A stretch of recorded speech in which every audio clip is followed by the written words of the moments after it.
அல்லேலூயா, அல்லேலூயா. இப்போ எத்தனை பேர் சந்தோஷமா இருக்கிறீங்கன்னு நான் கேட்பேன். அதுக்கு முன்னாடி நிறைய பேர் கை தூக்கிட்டீங்க. நான் இன்னும் கேட்கல. அதுக்கு முன்னாடி நான் கேட்க போறேன். எத்தனை பேர் கவலையோட இருக்கிறீங்க? எத்தனை பேர் துன்பத்தோட இருக்கிறீங்க? சந்தோஷமா இருக்கிறீங்களா? ஆமென். 2ம் ஒரே இடத்துல இருக்குமா? ஒரு ஃப்ரிட்ஜ்ல இருந்து நம்ம ஒரு காரியத்தை எடுத்தோம்னா, குறைஞ்சபட்சம் அது ஜில்லுன்னு இருக்குதுன்னு அர்த்தம். ஒரு ஃப்ரிட்ஜ்ல இருந்து நம்ம சூடான ஒண்ணையே எடுப்போம். ஜில்லுன்னு ஒண்ணையே எடுப்போமா அப்படின்னு கேட்டா முடியாது. சோ எத்தனை பேரு கவலையோட வந்திருப்பீங்க? எத்தனையோ பேரு பாரத்தோடு வந்திருப்பீங்க? எத்தனையோ பேரு துன்பத்தோடு ஏதோ ஒரு பிரச்சனை, ஏதோ ஒரு சோகம், ஏதோ ஒரு கவலை, ஏதோ ஒரு எதிர்பார்ப்பு. நம்ம சந்தோஷமா இருக்கிறியான்னு கேட்டா பை டிஃபால்ட்டா நம்ம பழகிட்டோம். ஆமா சந்தோஷமா இருக்கிறேன். அப்புறம் பேசும்போது தெரியும்னா உடம்பு சரியில்லையா? ஆமா உடம்பு சரியில்ல. நான் ஜலதோஷமா? ஆமா ஜலதோஷம். ஐ அம் ஃபைன் தேங்க் யூன்னு நம்ம சொல்லி பழகிட்டோம். ஹவ் ஆர் யூ அப்படின்னா அதுக்கு பதில் ஒரே பதில் தான். நம்மள பொறுத்தவரைக்கும். I am fine thank you. ஆனா அதுக்கு உண்மையான பதில் அது இல்ல. ஹவ் ஆர் யூன்னா? I am all right. I am doing good. I am okay. I am not okay. Going on, pushing on எப்படி வேணாலும் சொல்லலாம். அது நம்ம சூழ்நிலைக்கு ஏத்த மாரி சொன்னது. ஆனா சின்ன வயசுல நமக்கு சொன்னது ஏ ஃபார் ஆப்பிள்னா இன்னி வரைக்கும் நமக்கு ஃபர்ஸ்ட் வர்றது ஏ ஃபார் ஆப்பிள் தான். அதுக்கப்புறம் தான் ஏரோப்ளேன்லாம். கரெக்ட்டா? அதே மாதிரி சந்தோஷமா இருக்கிறியா? சந்தோஷமா இருக்கிறேன். சந்தோஷமா இருக்கிறவங்க அல்லேலூயா சொல்லுங்க. கண்டிப்பா அல்லேலூயா சொல்லுவாங்க. நம்ம தெரியாம கை போயிடும். அதனால தான் நெறைய பேர் தூங்குறவங்கலாம் அல்லேலூயா சொல்லுங்கன்னு சொன்னா கண்டிப்பா சொல்லிடுவோம். ஏன்னா நமக்கு தூங்குறவங்களா, ஜெபிக்கிறவங்களான்றது கேட்காது. அல்லேலூயா சொல்லுங்கன்னு மட்டும் தான் நமக்கு கேட்டது. சப்கான்ஷியஸ் மெமரியில சில கீவேர்ட்ஸ் நமக்குள்ள ஸ்டோர் ஆயிருக்கும். சில பேர் நல்லா ஆராதிப்பாங்க. சில பேர் ஆராதனை நேரத்துல நல்லா மானிட்டர் பண்ணுவாங்க. ஸ்ருதியோட பாடுறாங்களா? தாளத்தோட வாசிக்கிறாங்களான்ட்டு. ஆனா ஜெப நேரத்துல தூங்கிடுவாங்க. ஆனா ஜெபம் முடியும்போது கரெக்ட்டா எந்திச்சிடுவாங்க. ஆனா ஒரு சில கீவேர்ட்ஸ் அவங்களுக்குள்ள போயிடும். அது ஏன்னா அவங்களுக்குள்ள இருக்கணும். விசுவாசம், அல்லேலூயா, ஜெபம் சில காரியங்கள்லாம் இருக்கும். ஆனா ஜெபம் தொடங்குன உடனே தூங்கிடுவாங்க. அது நம்ம பழகி போயிடுச்சு. அதே மாரி தான் இந்த நாளில கர்த்தர் உங்களோடு கூட பேசணும் அப்படின்னு சொல்லி நான் ஜெபத்தோட காத்திருக்கும் பொழுது, அநேக காரியங்களுக்காக நான் ஆண்டவருடைய சமூகத்துல ஆண்டவரே இந்த இந்த இத குறித்து பேசணும் ஆண்டவரே அப்படின்னு சொல்லி நான் கொஞ்சம் எடுத்தேன். ஒரு 2 மாதத்துக்கு முன்பாக ஆவியின் கனிகள் இதை குறித்து பவுலுடைய பார்வையும், அப்போஸ்தலனாகிய பவுலுடைய பார்வையும், பேதுருவினுடைய பார்வையும், ஆவியின் கனிகளை குறித்து. ஏன்னா போன மாதம் நம்ம என்ன மெசேஜ் கேட்டோம் ஞாபகம் இருக்கா? சர்வாயுத வர்க்கத்தை பத்தி நம்ம பேசினோம். நம்முடைய மத்தியில கர்த்தர் அந்த வசனத்தை கொண்டு வந்திருந்தார். அதனால நான் ஆவியின் கனிகளை குறித்து பேசணும் அப்படின்னு நான் சொல்லும்போது, அதற்கு குறித்து நான் கொஞ்சம் தியானித்துட்டு இருக்கும்போது, லாஸ்ட் மந்த் வரைக்கும் நான் அதான் நினைச்சுட்டு இருந்தேன். இந்த மாசம் இத பத்தி பேசணும் அப்படின்னு சொல்லும்போது, திருப்பி நான் தொடர்ந்து படிச்சுட்டே இருக்கும்போது, வேதம் வாசிக்கும்போது, கர்த்தர் என்னோடு கூட பேசின வார்த்தை நான் நினைச்சேன், ஆண்டவரே இது ஒவ்வொருத்தருக்கும் இது பிரயோஜனமா இருக்கும் அப்படின்னு சொல்லி. 2 கொரிந்தியர் 7ஆம் அதிகாரம் 10வது வசனம். 2 கொரிந்தியர் 7ஆம் அதிகாரம் 10வது வசனம். தேவனுக்கு ஏற்ற துக்கம். ஆ. ரட்சிப்புக்கு ஏதுவான மனம் திரும்புதலை உண்டாக்குகிறது. லௌகீக துக்கம், அதாவது உலகத்துக்குரிய துக்கம் மரணத்தை உண்டாக்குகிறது. இந்த 2 கொரிந்தியர் 7ஆம் அதிகாரம் 10வது வசனத்துல 2 விதமான துக்கத்தை குறித்து அப்போஸ்தலனாகிய பவுல் சொல்கிறார். நம்ம இவ்வளவு நாள் நம்ம 2 விதமான துக்கம் நமக்கு தெரியுமா அப்படின்னு கேட்டா பலருக்கு அது கேள்விக்குறிதான். இதற்கு முன்னாடி எனக்கு அது தெரியுமான்னு கேட்டா இல்ல. எத்தனையோ தடவை நம்ம இந்த வசனத்தை வாசிச்சிருப்போம். இது வழியா நம்ம தொடர்ந்து படிச்சுட்டு இருந்திருப்போம்.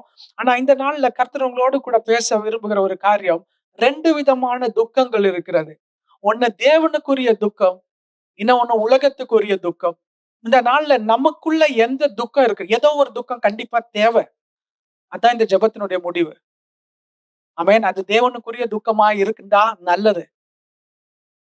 உலகத்துக்குரிய துக்கமா இருந்தா அது நமக்கு நல்லது இல்ல. அது தேவனுக்கும் அது உகந்ததும் இல்ல. ஆமென். ஆமென். எத்தனை பேர் ஒரு எதிர்பார்ப்போடு வந்திருக்கிறீங்க? ஆண்டவர் என் கூட பேசணும்ன்ட்டு. ஆண்டவருடைய சமூகத்துல எப்பவுமே திரள் கூட்டமா ஜனங்கள் வந்தாங்க. ஆண்டவர் இந்த 3 1/2 வருடம் இந்த உலகத்துல ஊழியம் செய்யும்போது திரள் கூட்டமான ஜனங்கள் எங்க போனாலும் கூட்டம். அவர் பேசினாலும் கூட்டம், அந்த வழியா நடந்து போனாலும் கூட்டம், அவரை பின்தொடர்றதுக்கு ஆளுங்க இருந்தாங்க. ஏன் அப்படின்னா, அவரிடத்துல வந்தவங்க யாருமே வெறுமையா போல. தேவையோட பாரத்தோட அவரிடத்துல வந்தவங்க ஒருத்தரும் வெறும் கையோட திரும்பி போல. ஆமென். அல்லேலூயா. ஆனா இந்த நாளில நம்ம யோசிச்சு பார்ப்போமே, நம்மளையும் விசேஷித்தப்பட்ட விலையேறப்பட்ட ஒரு இரத்தத்தினால ஆண்டவர் நம்மை மீட்டு கொண்டிருக்கிறார். ஆனா நம்முடைய தேவைக்காக நம்ம ஒரு இடத்துக்கு போறோம். அந்த தேவை நிறைவேறல. அங்க போய் நான் ஜெபித்தேன்.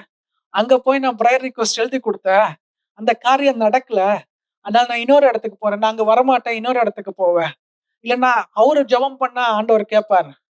அவர் தலையில கை வச்சு ஜெபிச்சா ஆண்டவர் கேட்பார். அது இல்லையா இன்னொரு இடத்துல போறோம். நம்ம ஒவ்வொரு இடமா போறோம். பட் நம்ம போறத பத்தி கூட நான் இப்ப சொல்லல. நம்மளுடைய தேவைகள் ஆண்டவருடைய சமூகத்துல வந்துட்டு நம்ம திரும்பி போம்போது, அது தேவையாவே தான் இருக்குது. அந்த தேவைகள் இன்னும் சந்திக்கப்படல. துன்பத்தோட வரும், பாரத்தோட வரும். அத நம்ம கிட்டயே வச்சு எப்படி கொண்டு வந்தோமோ, அப்படியே நம்ம திரும்பி கொண்டு போயிடுறோம். ஆனா வேதம் எப்படி சொல்லுகிறதுன்னா, மத்தேயு 11ஆம் அதிகாரம் 28வது வசனம் எடுத்து வாசிங்க. முடிஞ்சா பைபிள் தொறக்கறதுக்கு முன்னாடி இந்த வசனம் எல்லாம் சொல்லிடணும். மத்தேயு 11ஆம் அதிகாரம் 28. சொல்லுங்க. வருத்தப்பட்டு பாரம் சுமக்கிறவர்களே, நீங்கள் எல்லாரும் சேர்ந்து படிக்கலாமா? சேர்ந்து சொல்லலாம். சீக்கிரமா எடுங்க திருப்புங்க. நோட் பண்றவங்க நோட் பண்ணிக்கோங்க. சீக்கிரமா சில வசனங்க நீங்க போம்போது, இந்த வசனங்க உங்க இருதயத்தோட நீங்க கொண்டு போணும். நான் என்ன பிரேயர் பண்றேன். ஒவ்வொரு நாளும் பிரேயர் பண்ணுவேன். விசேஷமா நான் எங்கேயாவது ஆண்டவருடைய வார்த்தை கொடுக்கணும்னா, நான் முன்னாடி பிரேயர் பண்றது, ஆண்டவரே நான் உம்முடைய வார்த்தைய நான் இந்த நாள்ல கொடுக்க போறேன்னா, அதற்கு முன்பாகவே வருகிறவருடைய இருதயத்தை கர்த்தர் பண்படுத்துங்க. உம்முடைய வசனம் அந்த இருதயத்துக்குள்ளாய் விதைக்கப்படணும். அது உடனே கனி கொடுக்குதோ, இல்லன்னா உங்களுடைய வருகைக்கு முன்னாடி கனி கொடுக்குதோ, அது ஆண்டவருடைய காரியம். விளையச் செய்கிறது தேவன். ஆனா இருதயத்தை பண்படுத்துங்க. வசனம் இருதயத்துல விதைக்கப்படணும். அந்த வசனம் ஜீவன் உள்ளது. அது அதனுடைய வேலையை அது செஞ்சிடும். அதனால தயவு செய்து நான் உங்க ஒவ்வொருவருக்காக நான் ஜெபித்து இருக்கிறேன். நீங்க வரும்பொழுது வந்த வண்ணமாய் நீங்க திரும்பி போகக்கூடாது. ஒரு விசேஷத்த ஆசீர்வாதத்தோட, நம்பிக்கையோட ஆண்டவருடைய வசனத்தை நீங்க பிடித்து செல்லணும் அப்படின்னு சொல்லி உங்களுக்காக நான் உருக்கமாய் ஜெபித்து இருக்கிறேன். அதனால தயவு செய்து தேவ சமூகத்துல வந்திருக்கிறவங்க உங்க சிந்தனையை சிதற விடாதீங்க. ஆண்டவருடைய சமூகத்துல உங்க வசனத்தை எவ்வளவு வாங்க முடியுமோ வாங்கிக்கோங்க. சரி வாசிப்போம். மத்தேயு 11ஆம் அதிகாரம் 28வது வசனம். எல்லாருமே படிப்போம். வருத்தப்பட்டு பாரம் சுமக்கிறவர்களே, நீங்கள் எல்லாரும் என்னிடத்தில் வாருங்கள், நான் உங்களுக்கு இளைப்பாறுதல் தருவேன். இது ஆண்டவர் தந்திருக்கிற ஒரு ஆசீர்வாதம், வாக்குத்தத்தம். வேதத்துல தேவனை குறித்து சொல்லுகிறது, அவர் எவ்வளவேனும் பொய் உரையாத தேவன் அப்படின்னு. இந்த வாக்குத்தத்தம் ஃப்ரீ ஆஃப் காஸ்ட். அநேக வாக்குத்தத்தங்களுக்கு கண்டிஷன் சப்ளை மாதிரி இருக்கும். இந்த வாக்குத்தத்தத்திற்கு முன்னாடி கண்டிஷன் இருக்கும். அதை பண்ணாதான் ப்ரீ ரிக்வெஸ்ட்னு சொல்லுவோம். சில வாக்குத்தத்தத்தை சுதந்திரிப்பதற்கு நீ இப்படி எல்லாம் செய்யணும். இது நீ கர்த்தரோடு இருந்தால் அவர் உன்னோடு கூட இருப்பார். நீ அவரை விட்டு விட்டால் அவர் உன்னை விட்டு விடுவார். அப்படி இருக்கு. ஆனா இந்த காரியம் வருத்தப்பட்டு பாரம் சுமக்கிறவர்களே, நீங்கள் யாரா இருந்தாலும் என்னிடத்தில் வாருங்கள், நான் உங்களுக்கு இளைப்பாறுதல் தருவேன். ஆனா நம்ம பல நேரத்துல நம்ம பார்க்கிறோம், நம்முடைய பிரச்சனைகள், தேவைகள், நம்முடைய வருத்தங்கள், கவலைகள், கண்ணீர்கள், நிந்தனைகள், அவமானங்கள் இதை நம்ம கொண்டு நடக்கிறோம். இதை நம்ம ஸ்டோர் பண்ற இடம் எது தெரியுமா? நம்முடைய இருதயம். ஆமென். கடந்த டிசம்பர் மாதத்துல நான் இந்த இடத்துல நான் ஆண்டவருடைய வசனத்தை பேசும்போது நான் சொன்னேன், ஆவி, ஆத்துமா, சரீரம். ஆவி தேவனிடத்துல இருந்து வருகிறது. சரீரம் மண்ணுக்கு உண்டானது. இந்த இருதயத்திற்குள்ளதான் நம்ம பரிசுத்தமா வாழ்றோமா, இல்லைன்னா பாவத்தோடு ஜீவிக்கிறோமா என்பது நம்முடைய இருதயத்தின் கிரியைதான். இருதயத்துல இருந்து வெளிப்படுறதா. சோ நம்ம இருதயத்துல நம்ம என்ன வைத்திருக்கிறோம்? தேவனுடைய ஆவியிலிருந்து நமக்கு பரிசுத்தம், தேவனுக்கு எதுவான காரியங்கள். நம்முடைய சரீரத்திலிருந்து உலக பிரகாரமான மாம்சத்திற்குரிய காரியங்கள். இதுல எதை நம்ம நம்முடைய இருதயத்துல ஃபீட் பண்றோமோ, அதனுடைய வெளிப்பாடு தான் நம்முடைய வாழ்க்கையா இருக்கும். அதனுடைய பிரதிபலிப்பு தான் நம்மளுடைய வாழ்க்கையா இருக்கும். சோ இந்த இடத்துல வருத்தப்பட்டு பாரம் சுமக்கிறவர்களே, நீங்கள் எல்லோரும் என்னிடத்தில் வாருங்கள், நான் உங்களுக்கு இளைப்பாறுதல் தருவேன். நான் சொன்ன 2 விதமான துக்கங்களை குறித்து அப்போஸ்தலனாகிய பவுல் சொல்றார் வேதத்துல. 2 கொரிந்தியர் 7ஆம் அதிகாரம் 10வது வசனம் திருப்பி வச்சுக் கொள்ளுங்க. தேவனுக்கு ஏற்ற துக்கம் ஒண்ணு, அடுத்தது லௌகீக துக்கம், அதாவது உலகத்தில் உள்ள துக்கம் அப்படின்னு இனி ஒரு மொழிபெயர்ப்புல, வேத மொழிபெயர்ப்புல சொல்லி இருக்கிறது. இந்த தேவனுக்கு ஏற்ற துக்கம் அப்படின்னா என்ன அப்படின்னா, தேவனுக்கு ஏற்ற துக்கம் எதை குறித்து தேவன் துக்கப்படுகிறார்? இந்த உலகம் எதை குறித்து துக்கப்படுகிறது? இதுதான் காரியம். இதை நம்ம புரிஞ்சுக்கிட்டோம்னா நமக்கு எது முக்கியம் அப்படின்றது தெரியும். தேவனுக்கு ஏற்ற துக்கம் அது என்ன அப்படின்னா, பாவத்தை குறித்ததான ஒரு மனஸ்தாபம். எது பாவம் அப்படின்றத நம்ம டிஸ்டிங்விஷ் பண்ணிடணும். இது பாவம், இது பரிசுத்தம். இது தேவனுக்கு பிரியமானது. இது தேவனுக்கு பிரியமில்லாதது. இதுல நம்ம தெளிவா இருக்கணும். இது ஆண்டவருக்கு பிடிச்ச காரியம். இது ஆண்டவருக்கு பிடிக்காத காரியம். இது நம்ம தீர்மானிக்கணும்னா நமக்கு ஆண்டவர தெரியணும். இந்த தேவன் யார் என்பதை நமக்கு தெரியணும். கர்த்தர் நல்லவர் என்பதை ருசித்து பாருங்கள் அப்படின்னு வேதம் சொல்லியிருக்கிறது. இந்த கர்த்தர் நல்லவர்ன்னு எப்படி தெரியும்? என் கடன் பிரச்சனையை தீர்ந்தா தெரியுமா? எனக்கு சுகம் தந்தா தெரியுமா? கண்டிப்பா கட்டாயம் கடன் பிரச்சனை தீரும். கண்டிப்பா ஆண்டவர் சுகம் தருகிற தேவன் தான். ஆனா இது எல்லாத்தையும் தாண்டி உங்களுக்காக, எனக்காக ரத்தம் சிந்த இந்த உலகத்துக்கு வந்தார் அப்படின்னா, அதற்கு பின்னாடி இருக்கிற ஒரு நோக்கம் என்ன? அவர் நம்ம எவ்வளவாய் நேசித்திருக்கிறார். அவர் தேவனுடைய ரூபமாயிருந்தும் தேவனுடைய சாயலை கொள்ளையாடின பொருளாய் எண்ணாமல் தம்மைத்தாமே தாழ்த்தி அடிமையின் ரூபம் எடுத்து மனுஷர் சாயலானார். அவர் மனுஷர் ரூபமாய் காணப்பட்டும் சிலுவை பரியந்தம் தம்மை தாழ்த்தி தேவனுக்கு கீழ்ப்படிந்து அவர் என்ன பண்றாரா? இந்த மரணத்தை ஏற்றுக்கொள்கிறார். எதற்காக? தேவனிடத்தினுடைய சத்தத்திற்கு கீழ்ப்படுகிறார். மரணத்தை ஏற்றுக்கொள்கிறார். எதற்காகனா இந்த ரத்தத்தினால நம்முடைய பாவத்திலிருந்து மீட்பதற்காக. இப்ப தேவனுடைய துக்கம் அப்படின்னா என்ன அப்படின்னா, பாவத்தை குறித்ததான ஒரு மனஸ்தாபம் நமக்குள்ள உண்டாகணும்ன்றதுதான் தேவனுடைய சித்தம். பாவத்தை வெறுக்கிற தேவனா இருக்கிறார். பாவம் எது பாவம்? ஆண்டவருக்கு பிரியமில்லாத எல்லாமே பாவம். எது ஆண்டவருக்கு பிரியமில்லாத காரியம்னா அநேகம் இருக்கிறது. அது நம்ம பின்னாடி பார்ப்போம். ஆனா இந்த தேவனுக்கு உகந்த துக்கம் அது எதை நோக்கி செல்கிறது அப்படின்னா, பாவத்தை குறித்ததான ஒரு மனஸ்தாபம், அப்புறம் பாவ மன்னிப்பு, அதற்கப்புறம் ரட்சிப்பு, அதற்கப்புறம் நித்திய ஜீவனுக்குண்டாய் நம்மை வழி நடத்துகிறது. இதையே நம்ம பார்ப்போம்.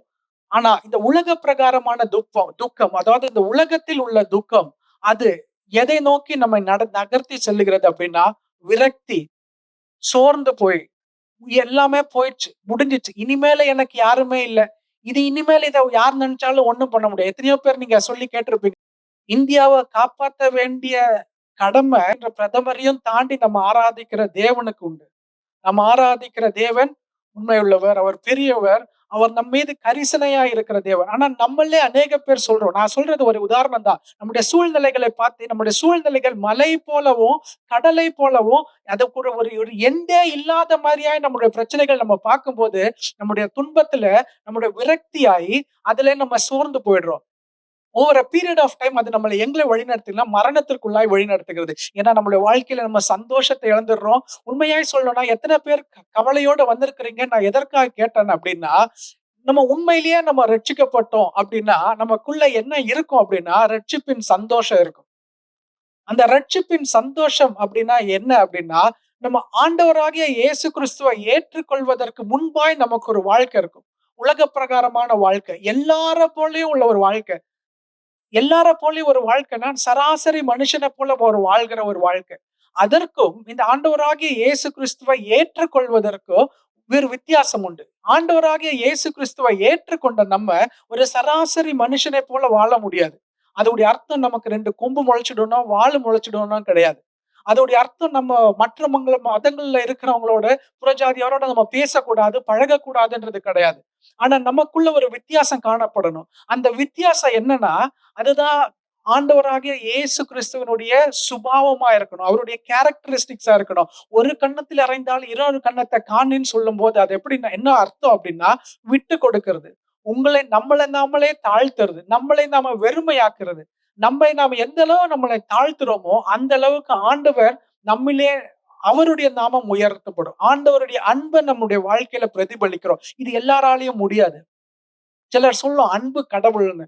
ஆனா நம்ம என்ன வாசிக்கிறோம்? நம்மளுடைய புரிதல் என்னன்னா அன்பு கடவுள் கிடையாது. அன்பு கடவுளுடைய ஒரு வெளிப்பாடு. கடவுளுடைய ஒரு குணாதிசயம் தான் அன்பு. ஏன்னா தேவன் அன்பாகவே இருக்கிறார். God is love, God is love நம்ம நிறைய இடத்துல பார்த்திருப்போம். அது வேதத்துல இருக்கிற ஒரு வசனம். தேவனுடைய ஒரு குணாதிசயம் தான் அன்பு. அன்பு நம்ம மனுஷனோட சராசரி மனுஷனோட அந்த அன்பு செலுத்திட்டா நம்ம பரலோகம் போயிடுவோமா? அன்பு திரளான பாவங்களை மூடும். ஆனா இந்த அன்பு எங்க இருந்து வருது? அந்த தேவனை நம்ம ஆராதிப்போமே ஆனால், அப்பதான் நம்ம நித்திய ஜீவனுக்கு எதுவாய் போவோம். இப்ப நான் சொல்றேன், திருப்பியும் நான் வரேன் என்னுடைய டாபிக்கு. நான் இன்னும் என் சப்ஜெக்ட்குள்ள போல. தேவனுக்கு ஏற்ற துக்கம் அது பாவத்தை குறித்ததான ஒரு மனஸ்தாபத்தை நமக்குள்ள உருவாக்குகிறது. அது ரட்சிப்புக்குள்ளாய் நம்மை வழி நடத்துகிறது. அந்த ரட்சிப்பிலிருந்து நம்மளை நித்திய ஜீவனுக்காய் நம்மை வழி நடத்துகிறது, பிரித்தெடுக்கிறது. ஆனா இந்த உலக பிரகாரமான துக்கம் நமக்குள்ள சோர்வையும், விரக்தியையும், அது தொடர்ந்து அதை நம்ம மரணத்திற்குள்ளாய் நம்மை கொண்டு போகிறது. இந்த காரியத்தை தான் நம்ம இந்த நாள்ல பார்க்க போறோம். இதனுடைய பிரதான நோக்கம், வருத்தப்பட்டு பாரம் சுமக்கிறவர்களே நீங்கள் எல்லாரும் என்னிடத்தில் வாருங்கள், நான் உங்களுக்கு இளைப்பாறுதல் தருவேன் என்று சொன்ன தேவன் இந்த நாளிலும் நம்முடைய மத்தியில பிரசன்னமாயிருக்கிறார். நீங்க என்னென்ன தேவையோடு வந்திருக்கிறீங்களோ, என்னென்ன பிரச்சனையோடு வந்திருக்கிறீங்களோ, எந்தெந்த காரியம் உங்களுக்கு துக்கத்தையோ, துன்பத்தையோ, சோர்வையோ, வருத்தத்தையோ, கவலையையோ, நிந்தையையோ, அவமானத்தையோ கொடுத்திருக்கிறதோ, இந்த நாள்ல அது எல்லாத்தையும் தேவனுடைய சமூகத்துல வைத்துட்டு தான் நம்ம போறோம். ஆமென். அல்லேலூயா, அல்லேலூயா.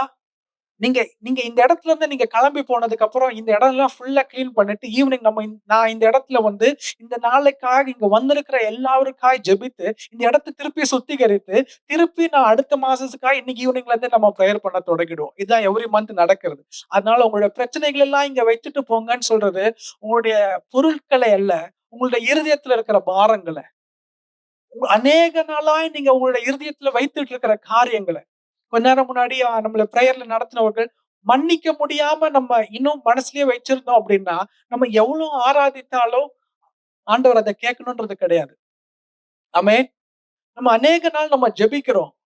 ஆனா அந்த ஜெபத்திற்கு பலன் கிடைக்கல. உபவாசம் இருந்து ஜெபிக்கிறோம். பலன் கிடைக்கல. ஏன் அப்படின்னா, நம்மை நாமே ரெட்ரோஸ்பெக்ட் பண்ணி பார்க்கணும். கண்ணாடி முன்னாடி இருந்து நம்ம நம்ம அநேக நேரம் ஒரு கல்யாணத்துக்கு போனோம்னா எவ்வளவு நம்மள பார்க்கிறோம். ஒரு மாடலிங்ல இருக்கிறவங்க, சினிமால இருக்கிறவங்கன்னா தன்னைத்தானே நான் எவ்வளவு அழகா இருக்கிறேன். இன்னும் நான் எவ்வளவு அழகுபடுத்திக்கலாம் அப்படின்னு பார்க்கறாங்க இல்லையா? இந்த நாளில நான் எவ்வளவு பரிசுத்தமா இருக்கிறேன். நான் எந்த அளவுக்கு தேவ சாயலா இருக்கிறேன். நான் எந்த அளவுக்கு தேவனுடைய குணாதிசயங்களை எனக்குள்ள இருந்து நான் வெளிப்படுத்துறேன் என்பதை நம்மை நாமே ஒரு கண்ணாடி முன்பாக பார்க்கிற மாதிரி பார்க்கணும். அப்படி நம்ம பார்த்துட்டு எங்கெங்கெல்லாம் நான் எனக்குள்ள தேவ சாயல் இல்ல, எங்கெங்கெல்லாம் எனக்குள்ள தேவனுடைய குணாதிசயங்கள் இல்லையோ, அதற்காய் நம்ம தேவனிடத்துல ஜெபிக்க போறோம். தேவனுடைய குணாதிசயங்கள் இல்லாத நம்முடைய வாழ்க்கையின் பகுதிகளை நம்ம தேவனுடைய சமூகத்திலே வைத்து விடணும். ஆமென். அல்லேலூயா. தேவனுக்கு ஏற்ற துக்கம், மனம் திரும்புதல், ரட்சிப்பு, ஜீவனுக்கு எதுவாய் நம்மை வழி நடத்துகிறது. உலகத்திற்குரிய துக்கம் விரக்தியையும் மரணத்தையுமே நமக்கு கொண்டு கொண்டு வருகிறது. அதோடைய அர்த்தம் ஒரு வெறுமையோட தான் நம்ம வாழ்க்கையை வாழ்வோம். அதே வெறுமையோட தான் என்னத்த வாழ்ந்து என்னத்த இதுன்னு ஒரு விரக்தி இருக்கும் நமக்கு. என் கஷ்டம் என்னோடயே போட்டும் பிரதர், விடுங்க பிரதர் அப்படின்னு சொல்லுவாங்க. யாராவது பிரேயருக்கு வந்து சர்ச்ல இருந்து வெளில போகும்போதே சொல்லுவாங்க, என் கஷ்டம் என்னோடயே போட்டோம். அப்ப ஆண்டவர் சொல்லியிருக்காரு மத்தேயு 11:28. எத்தனையோ இடத்துல பிரேசில் எல்லாம் நீங்க பார்க்கலாம், ஒரு மலை மேல ஒரு ஸ்டாச்சு இருக்கும். ஆண்டவர் 2 கைகளையும் விரித்திருப்பார். பார்த்திருக்கிறீங்களா? என் பிரச்சனையை என்னோடயே போட்டு நம்ம சொன்னா, அந்த விலையேற பெற்ற ரத்தம் சிந்துவதற்காக தேவ குமாரன் பரத்திலிருந்து இறங்கி இந்த உலகத்திற்கு ஒரு மனிதனாய் வந்து நமக்காய் ரத்தம் சிந்தினதுடைய நோக்கம் என்ன? உனக்காகவும் எனக்காகவும் சிந்தப்பட்ட ரத்தம்ன்ற நம்ம சொல்றோமே. ஆனா அநேக காரியங்களை we hold back ourselves. நம்ம தேவனை குறித்து ஒரு சரியான ஒரு புரிதல் நமக்குள்ள இல்ல. இந்த நாளில நான் இன்னும் அந்த காரியம் என்ன நினைக்கிறேன் அப்படின்னா, இங்க இருந்து திரும்பி போகும்போது ஒரு ஒரு உங்களுக்குள்ள நீங்க கேட்க வேண்டிய ஒரு காரியம், என்னுடைய நான் என்னைக்கு ரட்சிக்கப்பட்டேன்? நான் என்னைக்கு இந்த ஆண்டவர, இந்த தேவன் தான் நான் இனி ஆராதிக்க போற தேவன். இவர்தான் உண்மையான தேவன்.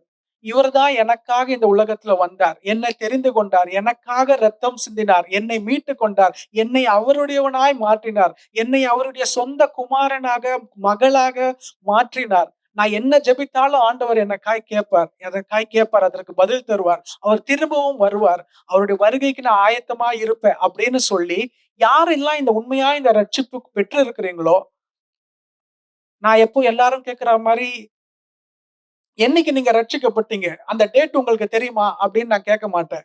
ஆனா நீங்க என்னைக்கு ரட்சிக்கப்பட்ட அப்படின்னு நீங்க உங்களுடைய இருதயத்துல நீங்க அவகாசப்படுறீங்களோ, நீங்க உங்களுக்குள்ள நீங்க நினைக்கிறீங்களோ, அந்த வாழ்க்கைக்கும், இன்னைக்கு வாழ்ற வாழ்க்கைக்கும், நீங்க ரட்சிக்கப்பட்டதற்கு முன்பாக நீங்க வாழ்ந்த ஒரு வாழ்க்கைக்கும், இன்னைக்கு நீங்க வாழ்ற வாழ்க்கைக்கும் ஏதாவது ஒரு வித்தியாசம் இருக்கிறதா என்பதை நீங்க சிந்தித்து பார்க்கணும். பல நேரத்துல இது உங்களுடைய வாழ்க்கையில உங்களுக்குள்ளேயே இது வெளிப்படும். ஆனா இன்னும் அதிக நேரங்களில மற்றவர்களுடைய ரிஃப்ளெக்ஷன் அதுல இருந்து தெரியும். ஓகே, நம்ம எந்த அளவு நம்ம வாழ்றோம். நம்முடைய வாழ்க்கையில ஒரு மாறுதல் இருக்குதா? ஒரு சிச்சுவேஷன நம்ம ரட்சிக்கப்படுவதற்கு முன்பாக நம்ம எப்படி ஹேண்டில் பண்ணியிருப்போம்?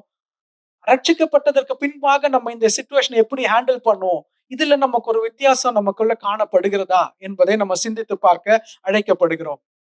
2 விதமான துன்பம் சொன்னேன். என்னலாம் துன்பம்? தேவனுக்கு ஏற்ற துன்பம், உலகத்துக்குரிய துன்பம். இந்த தேவனுக்கு ஏற்ற துன்பம் அது எப்படின்னா, பாவத்தை குறித்ததான ஒரு ஆழமான ஒரு வெறுப்பு நமக்குள்ள காணப்படணும். ஃபர்ஸ்ட் எது பாவம்ன்றது தெரியணும். அந்த பாவத்தை குறித்தான ஒரு ஆழமான ஒரு டீப் அண்டர்ஸ்டாண்டிங் அபௌட் அந்த பாவத்தை குறித்து நமக்கு தெரியணும். ஆவிக்குரிய நிலைமையில பாவத்தை குறித்ததான ஒரு மனஸ்தாபம் நமக்குள்ள உண்டாகணும். நம்ம எல்லாருமே பாவம் பண்றவனுங்க தான். நான் என்ன சொல்லும்போது நீங்க புதுசா இப்ப சிஸ்டர் புதுசா வந்திருக்கிறாங்க. ஐயோ! இவங்க கிறிஸ்தவர்கள்னா இவங்க பரிசுத்தவான்களா? ஐயோ! எனக்கு தெரியுமே கிறிஸ்தவங்கலாம் எவ்வளவு மோசமானவங்க இருக்கிறாங்க.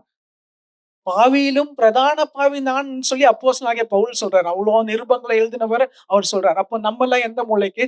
ஆண்டவருடைய சமூகத்துல இருந்து நானும் சொல்றேன். உங்க முன்னாடி நானும் அறிக்கையிடுறேன். யாருமே பூரணமான மனுஷர் யாருமே கிடையாது. நம்ம எல்லாருமே குறை உள்ளவர்கள் தான். அனுதினமும் நம்ம பாவம் செய்கிறவர்களா தான் இருக்கிறோம். கேட்கிற நீங்களா இருந்தாலும் சரி, சொல்லுற நானா இருந்தாலும் சரி. ஆனா இந்த நாளில கர்த்தர் நம்மோடு கூட பேசுகிற காரியம் என்னன்னா, தேவனுக்குரிய துக்கம் என்ன அப்படின்னா, நம்ம பாவம் செய்யும்போது, நீ பாவம் செய்ற அப்படின்னு நமக்குள்ள இருந்து பரிசுத்த ஆவியானவர் நம்மை உணர்த்தும்போது, அதை நம்ம உணரணும். அதை நம்ம அக்னாலெட்ஜ் பண்ணணும். சில பேருக்கு பாவத்தை குறித்ததான பரிசுத்த ஆவியானவருடைய உணர்த்தும் போது, அந்த உணர்த்துதலே நமக்கு காணப்படாது. எனக்கு உணரவே இல்ல, எனக்கு தெரியவே இல்ல. நான் பாவம் பண்றேன்னு எனக்கு தோணவே இல்ல அப்படின்னா, ஒண்ணு உங்களுக்குள்ள பரிசுத்த ஆவியானவர் இல்ல. ஆர் நீங்க பரிசுத்த ஆவியானவர் அநேக தரம் சொல்லியும் அதை நீங்க கேட்காததுனால, பரிசுத்த ஆவியானவர் சொல்லுறத நீங்க உங்களால புரிஞ்சுக்க முடியல. You are not able to differentiate your inner voice whether it's coming through the Holy Spirit or through the devil or through your flesh. இது மாமிசத்திலிருந்து எனக்குள்ள வருதா? என் மைண்ட் என் சுயத்திலிருந்து வருகிற ஒரு காரியமா? இல்லன்னா இது பிசாசினால் உண்டாகிற காரியமா? இல்லன்னா பரிசுத்த ஆவியானவர் என்னை உணர்த்துகிறதை எச்சரிக்கிற ஒரு காரியமா என்பதை நம்ம பிரித்து பார்க்கணும். சோ தேவனுக்கு ஏற்ற சுகம் கவலை, துன்பம் என்னன்னா, அது பாவத்தை குறித்ததான ஒரு ஆழமான ஒரு துன்பம், மனஸ்தாபம். அது என்ன காரியத்தை செய்யும் அப்படின்னா, அது தேவனுக்கு ஏற்ற ஒரு பரிசுத்தத்தை நமக்குள்ளாய் கொண்டு வரும். ஏன்னா இந்த பாவம் நமக்குள்ள காணப்படுமே ஆனால், அது தேவனுடைய பரிசுத்த ஸ்தலத்திலிருந்து நம்மை பிரித்து எடுத்து கொண்டு போயிடும். பாவம் பரிசுத்தம் இல்லாமல் ஒருவனும் தேவனை தரிசிக்க முடியாது என்று வேதம் சொல்லுகிறது. ஆனா நம்ம எல்லாரும் பாவம் உள்ள மனிதர்கள் தான். ஆனா நம்ம எப்படி ஆண்டவருடைய சமூகத்துல வர முடியும் அப்படின்னா, ஒவ்வொரு நாளும் நம்ம ஆண்டவருடைய சமூகத்துல நாம் பாவி என்பதை நாம் உணரணும். நான் ரட்சிக்கப்பட்டுட்டேன். அதனால இன்னைக்கு நான் செயிண்ட் ஆயிட்டேன். நான் புனிதர் ஆயிட்டேன். நாளைக்கு சத்தா பரலோகம் போயிடுவேன் அப்படி கிடையாது. அந்த நிச்சயம் இருந்தா நல்லதுதான். இல்லாத பட்சத்துல ஆண்டவரே இன்னைக்கு நான் இன்னும் பாவியா இருக்கிறேன். நான் நேத்து அநேக பாவம் செய்துட்டேன். இந்த நிமிஷம் வரைக்கும் நான் பாவியா தான் ஜீவிச்சுட்டேன். ஆனா இன்னைக்கு நான் என்ன ஒப்பு கொடுக்கிறேன். உம்முடைய ரத்தத்தால ஒரு விசை கூட என்னை கழுவுங்க. என்னை சுத்திகரிங்க. உம்முடைய மகனாக, உம்முடைய மகளா என்னை மாற்றுங்க. பரிசுத்தத்திற்குள்ளாய் நடத்துங்க. அப்படின்னு சொல்லி நம்ம ஜெபிப்போமே ஆனால், நான் பாவி அந்த குற்ற உணர்வு நமக்குள்ள இருந்து விலகி போகும். அது ஒரு சந்தோஷத்தை கொடுக்கும். அதுதான் ரட்சிப்பின் சந்தோஷம். ஆமென். அல்லேலூயா. இந்த தேவனுக்கு ஏற்ற துக்கம் எதை நோக்கி நம்மை வழி நடத்துகிறது என்றால், ஒரு பாவ மன்னிப்பையும் மறுரூபமாக்குதலையும் நமக்குள்ள உண்டாக்குகிறது. நான் சொன்னேன் இல்லையா, முதலாவது நம்மளுடைய ரட்சிக்கப்பட்டதற்கு முன்பாக நம்ம வாழ்ற வாழ்க்கையும், நான் ஆண்டவரை அறிந்து கொண்டதுக்கு அப்புறம் நான் வாழ்ற வாழ்க்கையிலயும் ஒரு வித்தியாசம் இருக்குன்ட்டு, ஒரு ரெஃபர்மேஷன், ஒரு டிரான்ஸ்ஃபர்மேஷன் ஆர் வேதத்துல படி சொல்லணும்னா ரினியூவிங் ஆஃப் யுவர் மைண்ட். உங்கள் மனம் புதிதாகிறதுனாலே அப்படின்னு ஒரு வசனத்தை நம்ம வேதத்துல வாசிக்கிறோம் இல்லையா? நம்முடைய மனம் புதிதாகும். எப்படி மனம் புதிதாகும்னா, இது நான் இந்த வார்த்தை நான் இப்ப பேசினேன்னா இது ஆண்டவருக்கு உகந்ததா இருக்குமா? இந்த காரியம் நான் செய்தா இது ஆண்டவருக்கு உகந்ததா இருக்குமா? இல்லன்னா இது நான் திருப்பியும் ஆண்டவரை காயப்படுத்துகிற ஒரு காரியமா இருக்குமா? இந்த காரியம் நான் செய்தா இது நான் ஆண்டவரை தூஷிக்கிற, முறுமுறுக்குகிற, இல்லன்னா நான் திரும்பவும் ஆண்டவரை சிலுவையில அறையிற ஒரு காரியமா இருக்குமா? இதை நம்ம ஒவ்வொரு ஆக்ஷன்ஸ்லயும் இதை நம்ம வெளிப்படுத்துகிறவரா இருப்போமே ஆனால், ஆண்டவர் நம்மள பிரியப்படுகிறவரா இருப்பார். இது தேவனுக்கு உகந்த ஒரு காரியமா இருந்தால், தேவனுக்கு உகந்த அவர் தேவன் பிரியப்படுகிற ஒரு காரியமா இருந்தாலும், அடுத்தது உலக பிரகாரமான ஒரு காரியம் ஒண்ணு இருக்குது. உலக பிரகாரமான ஒரு சாரோ, உலக பிரகாரமான ஒரு துன்பம். அந்த துன்பம் நான் சொன்னேன். அது எங்க இருந்து தோன்றுகிறது அப்படின்னா, பல நேரங்களில அது நம்முடைய சுயத்திலிருந்து தோன்றுகிறது. உலக பிரகாரமான துன்பம் இவன் எனக்கு கஷ்டம் குடுத்துட்டான், இவனால எனக்கு துன்பம் வந்ததுன்னு கிடையாது. இந்த துன்பம் அநேக நாள்ல நம்முடைய சுயத்தை சார்ந்ததா இருக்கிறது. ம். எதனால? எத்தனையோ பேரு சொல்லலாம். Prayer request. எதுக்காக பிரேயர் ரிக்வெஸ்ட்? ஒரே கவல பிரதர். என் பசங்கள குறித்து ஒரே கவல. படிக்கிற பசங்கன்னா, அவங்க படிக்கிற வரைக்கும் கவல. படிச்சு முடிச்சா வேலை செய்ற வரைக்கும் வேலை கிடைக்கிற வரைக்கும் கவல. வேலைக்கு போனா நல்ல வேலை, நல்ல சம்பளம் கிடைக்கிற வரைக்கும், புரமோஷன் கிடைக்கிற வரைக்கும் கவல. அதுக்கப்புறம் நல்ல கல்யாணத்துக்காக கவல. அதுக்கப்புறம் நல்ல சமாதானமா ஜீவிக்கிறாங்களான்னு கவல. உடனே குழந்தைக்காக கவல. அந்த குழந்தை திருப்பி படிப்பு. திருப்பி அது 12த் காலேஜ் படிக்கிறது இது அப்படியே கன்டின்யூ ஆயினே இருக்கும். நம்மளை குறித்தான கவலை. கணவரை குறித்ததான கவலை. மனைவியை குறித்ததான கவலை. பெற்றோரை குறித்ததான கவலை. பிள்ளைகளை குறித்ததான கவலை. இந்த துன்பங்கள் நமக்குள்ள எப்படி இருக்கும்? ஒரே கவலை பிரதர். ஒரே கஷ்டமா இருக்கிற பாவம் அந்த மனுஷன் கஷ்டப்படுறாரு. பாவம் இந்த காரியமா இருக்கிறது. இல்லன்னா என் குடும்பத்துல இந்த காரியம். ஏதோ ஒரு காரியம் நம்முடைய சந்தோஷத்தை எடுக்கிறதா இருக்கிறது. இது எல்லாம் சொல்லும் பொழுதும் உங்களுடைய மனசுல வர வேண்டிய ஒரே வசனம் மத்தேயு 11:28. வருத்தப்பட்டு பாரம் சுமக்கிறவர்களே நீங்கள் எல்லோரும் என்னிடத்தில் வாருங்கள். ஆண்டவரை சார்ந்து வாழுகிற நமக்கு ஒரே ஒரு காரியம் இருக்கும். என்னன்னா நம்முடைய தேவைகள் எதுவா இருந்தாலும், உங்களுடைய தேவைகள், விண்ணப்பங்கள் எதுவா இருந்தாலும் ஸ்தோத்திரத்துடன் கூடிய ஜெபத்தோடும், விண்ணப்பத்தோடும் தேவனுக்கு தெரியப்படுத்துங்க அப்படின்ற ஒரு வசனம் இருக்கிறது. ஆண்டவரிடத்துல நம்முடைய தேவைகளை சொல்லிட்டோம்னா, அதுக்கப்புறம் நம்ம அத பத்தி கவலைப்படக்கூடாது. நம்மளுடைய பிள்ளைகள ஆண்டவரிடத்துல ஒப்பு கொடுத்து பிரதிஷ்டை பண்ணி ஒப்பு கொடுத்துட்டோம் அப்படின்னா, நான் குழந்தை பிரதிஷ்டையை பத்தி பேசல. பிரதிஷ்டைன்ற உடனே நீங்க அப்படி எடுத்துக்க கூடாது. நான் சொல்ல வந்தது, ஆண்டவரே கர்த்தர் எனக்கு சுதந்திரமாய் தந்த பிள்ளைகள நான் உம்மிடத்துல ஒப்பு கொடுக்கிறேன். இந்த பிள்ளைகள நான் உமக்காக வளர்க்கிறேன். உமக்கு பிரியமாய் வளர்க்கிறேன். உம்முடைய வருகைக்காய் நான் இவங்கள வளர்க்கிறேன், ஆயத்தப்படுத்துறேன். அதற்கு வேண்டிய ஞானத்தையும் பலத்தையும் எனக்கு தாங்க என்று சொல்லி அனுதினமும் அவர்களுக்காய் ஜெபிப்பது நல்லது. அழுது உபவாசித்து ஜெபிப்பது நல்லது. ஆனா பிள்ளைகள் வளர்ப்பது அநேக பெற்றோர்களுக்கும் தாயார்களுக்கும் அது ஒரு துன்பமாய் கவலையாய் போயிருது. அவனுடைய எதிர்காலத்தை குறித்து நினைத்து, அவனுடைய தேவைகளை குறித்து நினைத்து, பிரச்சனைகளை குறித்து நினைத்து இது ஒரு கவலையாய் போயிருது. இந்த கவலை நம்முடைய சந்தோஷத்தை திருடுகிறது. நமக்கு எத்தனையோ பேருக்கு குழந்தை இல்ல. ஆனா பிள்ளை என்னது தேவனுடைய சுதந்திரம். சுதந்திரம். ஆனா நம்ம அது அது நமக்கு சுதந்திரமா தெரியாது. குழந்தை இருக்குதுன்ற சுதந்திரமா தெரியாது. ஐயோ! எங்க பையனுடைய படிப்பு. ஐயோ! என் பையனுடைய இந்த இது, அந்த இது. இது ஒரு கவலையா மாறிடும். பையன் பையன் திரும்பி சொல்றது பையனோ, பொண்ணோ அத தாண்டி நம்முடைய குடும்பத்தின் காரியங்கள், நம்முடைய செல்ஃப் சென்டர்டு காரியம். என்னுடைய வேலை, என் கடன் பிரச்சனை, என்னுடைய இந்த தேவை, என்னுடைய இந்த வீடு கட்டுகிற காரியம். வீடு கட்டுறது எல்லாருக்கும் அவசியம் தான். கர்த்தர் கட்டாயம் யாரெல்லாம் சொந்த வீடு இல்லாம வாடகை வீட்டுல இருக்கிறீங்களோ, யாரெல்லாம் சொந்த வீடு வாங்கணும், கட்டணும்னு நினைக்கிறீங்களோ, ஆண்டவர் கட்டாயம் உங்களை ஆசீர்வதிப்பார். சந்தேகமே இல்ல. ஆனா அதுவே உங்களுடைய சந்தோஷத்தை திருடுகிற காரியம். அதுவே உங்களுக்கு துக்கமாய் ஒரு அங்கலாய்ப்பாய் போகுமே ஆனால், ஆண்டவருடைய சந்தோஷத்தை நம்ம இழந்துருவோம். ஆமென். எத்தனை பேருக்கு புரியுது நான் என்ன சொல்ல வரேன்ட்டு. நம்முடைய இருதயத்துல அநேக துன்பங்கள் இருக்குது. அத நம்ம உணர்றதில்ல. அதனாலதான் நான் சொன்னேன், எத்தனை பேர் சந்தோஷமா இருக்கிறீங்க? கண்டிப்பா எல்லாரும் கை தூக்குவோம். எத்தனை பேர் இருதயத்துல காயங்கள் இருக்குது, கண்ணீர் இருக்குது, தேவைகள் இருக்குது, அங்கலாய்ப்புகள் இருக்குது. கட்டாயம் எல்லாருக்கும் இருக்குது. சொல்ற எனக்கும் இருக்குது, கேட்கிற உங்களுக்கும் இருக்குது. ஆனா நம்மளுடைய விசுவாசம் என்னன்னா, கர்த்தரை சார்ந்து நம்ம ஜீவிக்கும்போது, இந்த துன்பங்கள் உலகத்துக்கு படியான ஒரு துன்பத்தை அல்ல நம்ம சுமக்க வேண்டியது. தேவனுக்கு ஏற்ற துன்பங்களை தான் நம்ம சுமக்கணும். எது தேவனுக்கு ஏற்ற துன்பம் நம்ம பார்ப்போம். அதற்கு முன்பாக இந்த உலகத்துக்குரிய காரியங்கள், இந்த உலகத்துக்குரிய துன்பம், அது ஒரு ஒரு நஷ்டமா இருக்கலாம். கஷ்டமா இருக்கலாம். இல்லன்னா பல நேரத்துல நம்ம ஒரு தவறினுடைய கான்சிக்வென்ஸ், பாவத்திற்கும் தவறுக்கும் ஒரு வித்தியாசம் இருக்குது. ஒரு தவறு செய்துட்டோம்னா, அதனுடைய தண்டனைய நினைச்சு நம்ம துன்பத்திலயோ, கவலையிலயோ இருப்போம். அது நாளைக்கு நடக்க போற ஒரு காரியத்த குறித்து நம்ம கவலையா ஐயோ! நாளைக்கு இந்த இது இருக்கு, இந்த ஒரு பிசினஸ் இருக்கு, நாளைக்கு இந்த ஒரு மீட்டிங் இருக்குது, நாளைக்கு நான் எதிர்பார்த்திருக்கிற ஒரு இன்டர்வியூ இருக்குது, ஏதோ ஒரு தேவை இருக்குது, நாளைக்கு ஒரு ஸ்கேன் எடுக்கணும். அநேகருக்கு அது ஒரு பெரிய பிரச்சனை. ஐயோ! ஒரு ஸ்கேன் இருக்கணும். ஆண்டவரே அது கேன்சர் கட்டியா இருக்கக்கூடாது. நாளைக்கு ஸ்கேன் இருக்குது. ஆண்டவரே அது நார்மலா இருக்கணும். நாளைக்கு ஒரு பிளட் டெஸ்ட் குடுக்குறேன். ஆண்டவரே அது நார்மலா இருக்கணும். நாளைக்கு நடக்க போற காரியம். புரியுதுங்களா? நான் என்ன சொல்ல வருதுன்ட்டு? இது எல்லாருக்குமே இருக்கிற காரியம். ஆனா கர்த்தரை சார்ந்து வாழுகிற நமக்கு இது அல்ல நீங்க சுமக்க வேண்டிய காரியம். ஏன்னா இது எல்லாமே உங்களுடைய பரமபிதா அறிந்திருக்கிறார். உங்களுடைய தேவைகள் இன்னதென்பதை உங்கள் பரமபிதா அறிந்திருக்கிறார். நீங்க சொல்வதற்கு முன்பாகவே அதை அறிந்திருக்கிறார். அநேக காரியங்கள் அவர் அனுமதித்தனாலதான் நம்முடைய வாழ்க்கையில வந்திருக்கிறது. ஆனா கர்த்தர் நம்மிடத்துல இந்த நாள்ல எதிர்பார்க்கிற காரியம் என்னன்னா, ஆண்டவரே, இது ஏன் வந்திருக்குதுன்னு எனக்கு தெரியாது. ஆனா இது வந்திருக்குது. இத நான் உம்மிடத்துல தெரிவிக்கிறேன்.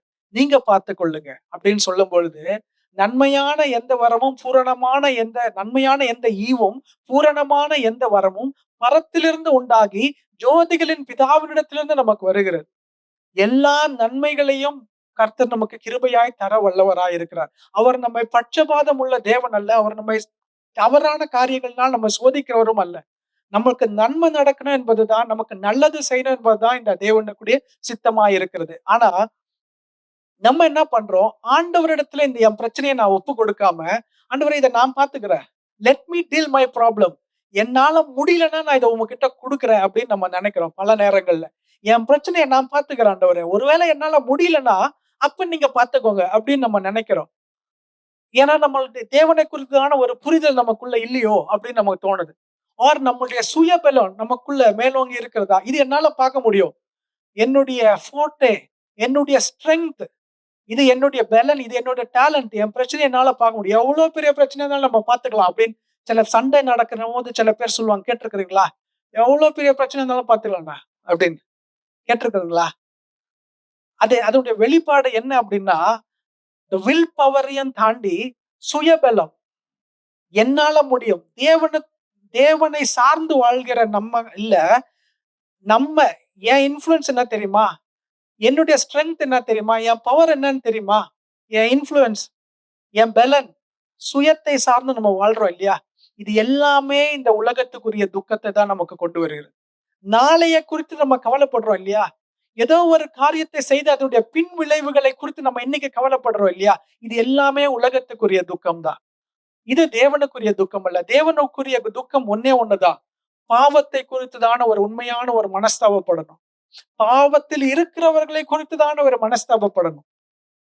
அந்த மனஸ்தாபம் மனம் திரும்புதலுக்கும் ரட்சிப்பிற்கும் ஜீவனுக்கு எதுவாய் நம்ம நடத்தணுமே தவிர, ஒரு விரக்தி, நான் என்னடா வாழ்க்கை, நினைவு தெரிஞ்ச நாள்ல இருந்து கஷ்டப்படுறேன், இது வரைக்கும் ஒரு சொந்த வீடு கட்ட முடியல, இது வரைக்கும் என் பசங்களை கரை சேர்க்க முடியல, என் பசங்களுக்கு நல்ல வாழ்க்கை அமையல, தீராத வியாதியினால நான் கஷ்டப்படுறேன்.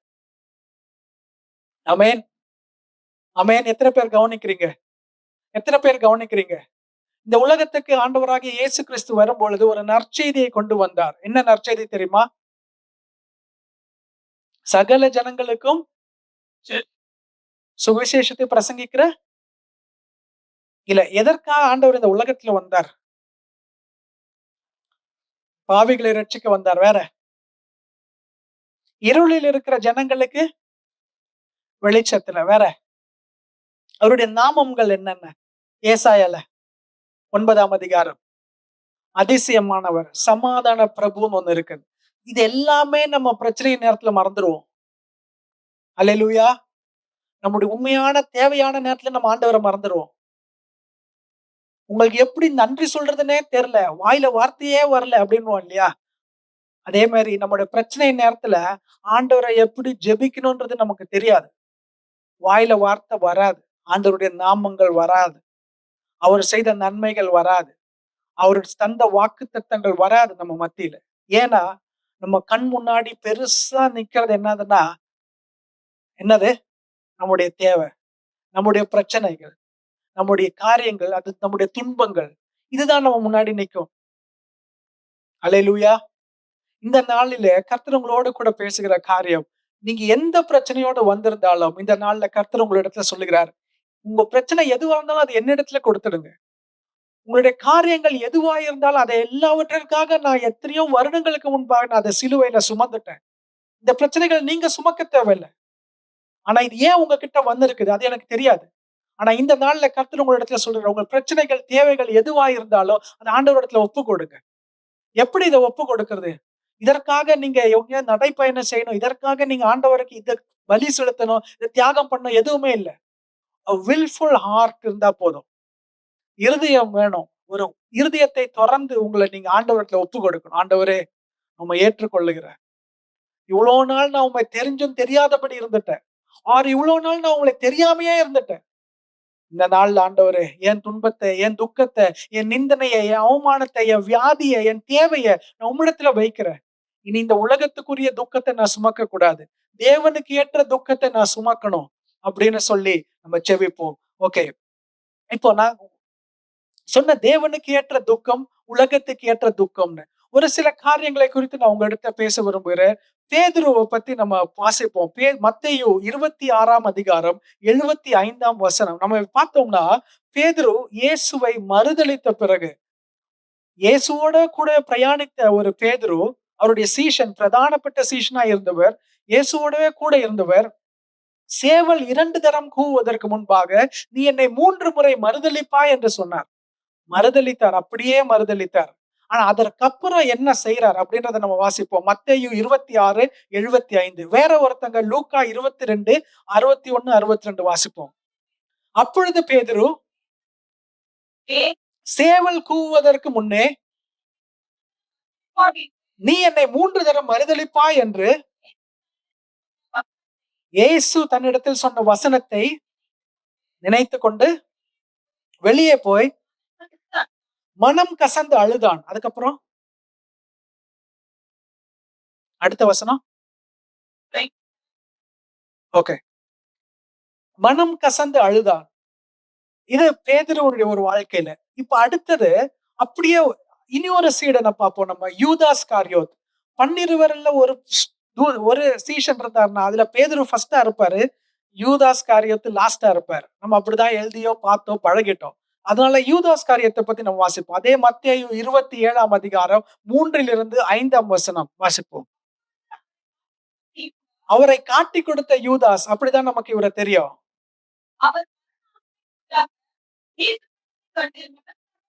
தேவனை பற்றி மனஸ்தாபம். எதற்காய் மனஸ்தாபம்னா, ஐயோ நான் காட்டி கொடுத்துட்டேனே, குற்றமில்லாத ஆட்டை நான் காட்டி கொடுத்துட்டேனே அப்படின்ற ஒரு மனஸ்தாபம். ஓகே. அப்புறம்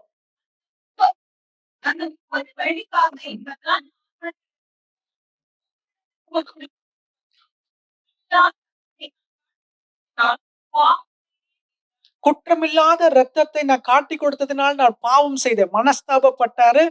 பாவம் செய்தான் என்றதை உணர்ந்தும் கொண்டார்.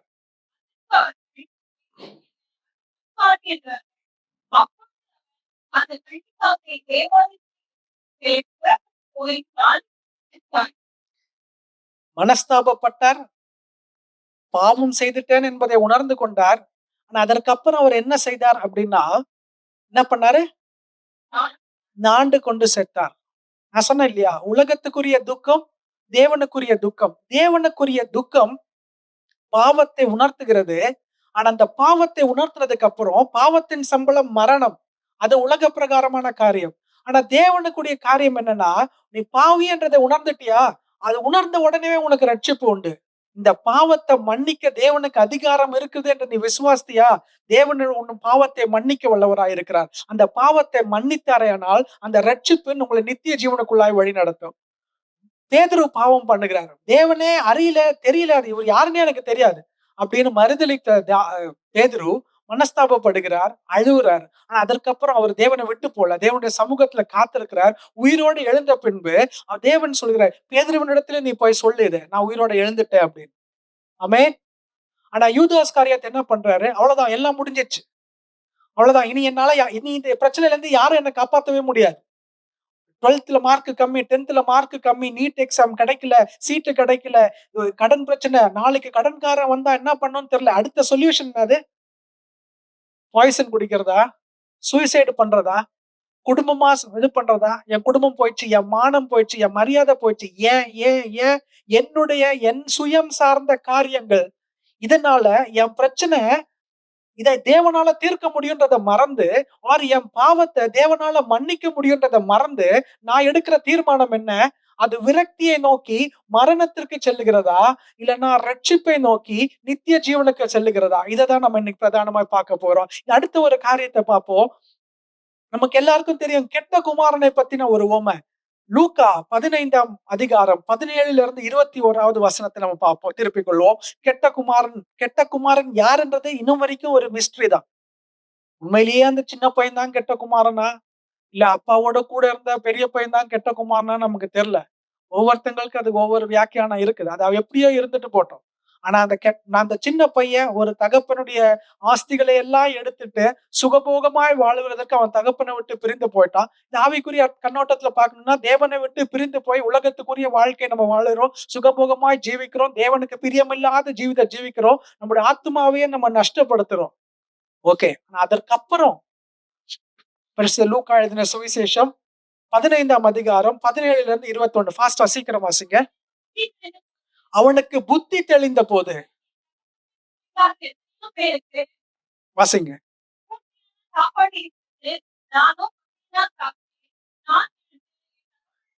நான் எழுந்து என் தகப்பனிடத்திற்கு போய் பரத்திற்கு விரோதமாகவும் உமக்கு முன்பாகவும் பாவம் செய்தேன், இனி உம்முடைய குமாரன் என்று சொல்வதற்கு கூட நான் பாத்திரன் அல்ல, உம்முடைய கூலிக்காரனில் ஒருவனாக என்னை வைத்துக் கொள்வேன் என்று கேட்கிறார். அவன் மனசுக்குள்ள நினைக்கிறான். ஒரு நிமிஷம் போதுமா? இது என்ன சொல்ல வர்றான்னா, பாவத்தில் இருக்கிறான், அவனுடைய தகப்பனை விட்டு பிரிந்து இருக்கிறான், அவனுடைய புத்தி தெளியுது. ஒரு பாயிண்ட்ல புத்தி தெளியுது. என்னன்னா, அவன் இன்னும் அவங்க அப்பா கிட்ட வரல. ஆனா அவன் தீர்மானிக்கிறான், நான் எழுந்து என் தகப்பனிடத்துல போவேன். ஆண்டவரே, நான் உமக்கு முன்பாகவும் தேவனுக்கு முன்பாக நான் பாவம் செய்துட்டேன் என்று நான் ஒப்புக்கொள்வேன், மனஸ்தாபப்படுவேன், மன்னிப்பு கேட்பேன். அதற்கப்புறம் அவன் சொல்லுவான், உம்முடைய கூலிக்காரனா ஒருவனாய் என்னை வைத்துக் கொள்ளும் என்று சொல்லுவேன்னு சொல்லிட்டு அதுக்கப்புறம் அவன் திருப்பி தகப்பனிடத்துல போறான். நம்ம மனசுல நினைக்கிற ஒரு காரியம் இருக்குது, ஆனா நம்ம நினைக்கிற ஒரு காரியத்தை நடைமுறைப்படுத்துகிறோன்ற ஒரு காரியம் இருக்குது. புரியுதுங்களா? விசுவாசம் எல்லார்கிட்டயும் இருக்குது. ஆனா அந்த விசுவாசத்தை கிரியையினால யாரு வெளிப்படுத்துறாங்களோ அவங்கதான் விசுவாச வீரன். அப்படிதான் ஆபிரகாம் என்ன சொல்றாரு? விசுவாசத்தின் தந்தை என்று சொல்றோம். உன் சொந்த குமாரனும் உன் ஏக புத்திரனுமாய் இருக்கிற ஈசாக்க நீ என்ன பண்ணணும்? பலி கொடுக்கணும். No questions ask. அதே இஸ்மவேல் வேலைக்காரியினுடைய மகள், அவரையும் அந்த ஆகாரையும் இஸ்மவேலையும் வனாந்திரத்துக்கு அனுப்பணும்னு சொல்லும்போது அவ்வளவு கஷ்டம் அவருக்கு, ஆபிரகாமுக்கு. வேதத்துல நம்ம வாசிக்கிறோம் இல்லையா? ஆனா உன் சொந்த குமாரன் உன் ஏக புத்திரனை நீ தேவனுக்கு பலியிடுன்னு சொல்லும் போது அவர் அப்படியே போறார். ஆண்டவர் ஒருவேளை தடுத்து நிறுத்தலன்னா கட்டாயம் ஈசாக்கு அவர் பலி கொடுத்திருப்பார். இது கீழ்ப்படிதல். இதுதான் விசுவாசம். இதுதான் விசுவாசத்தை கிரியையினால வெளிப்படுத்துற ஒரு காரியம். நமக்குள்ள தோணும், ஆண்டவரே நான் பாவம் பண்ணிட்டேன், புத்தி தெளியும், பரிசுத்தாவியானவர் உணர்த்துவார் நீ பாவம் பண்றேன்ட்டு. ஐயோ பாவம் பண்ணிட்டோன்ற ஒரு குற்ற உணர்ச்சி இருக்கும். இது பேதுருவுக்கும் இருந்தது, யூதாஸ் காரியத்துக்கும் இருந்தது, இந்த கெட்ட குமாரனுக்கும் இருந்தது. ஆனா இந்த கெட்ட குமாரனுடைய அடுத்த வெளிப்பாடு, அடுத்த கோர்ஸ் ஆஃப் ஆக்ஷன் என்னன்னு பாத்தீங்கன்னா, அவன் எழுந்து அவன் தகப்பனிடத்துல போறான். தகப்பனிடத்துல போய் அவன் என்ன கேட்கிறான்? ஆண்டவரே, உனக்கு விரோதமா பாவம் செய்துட்டேன், என்ன உன் வேலைக்காரனை வையும் அப்படின்னு சொல்லி கேட்க போறான். ஆனா கேட்கல. அதற்கு முன்னாடி அவங்க தகப்பன் வந்துட்டார்.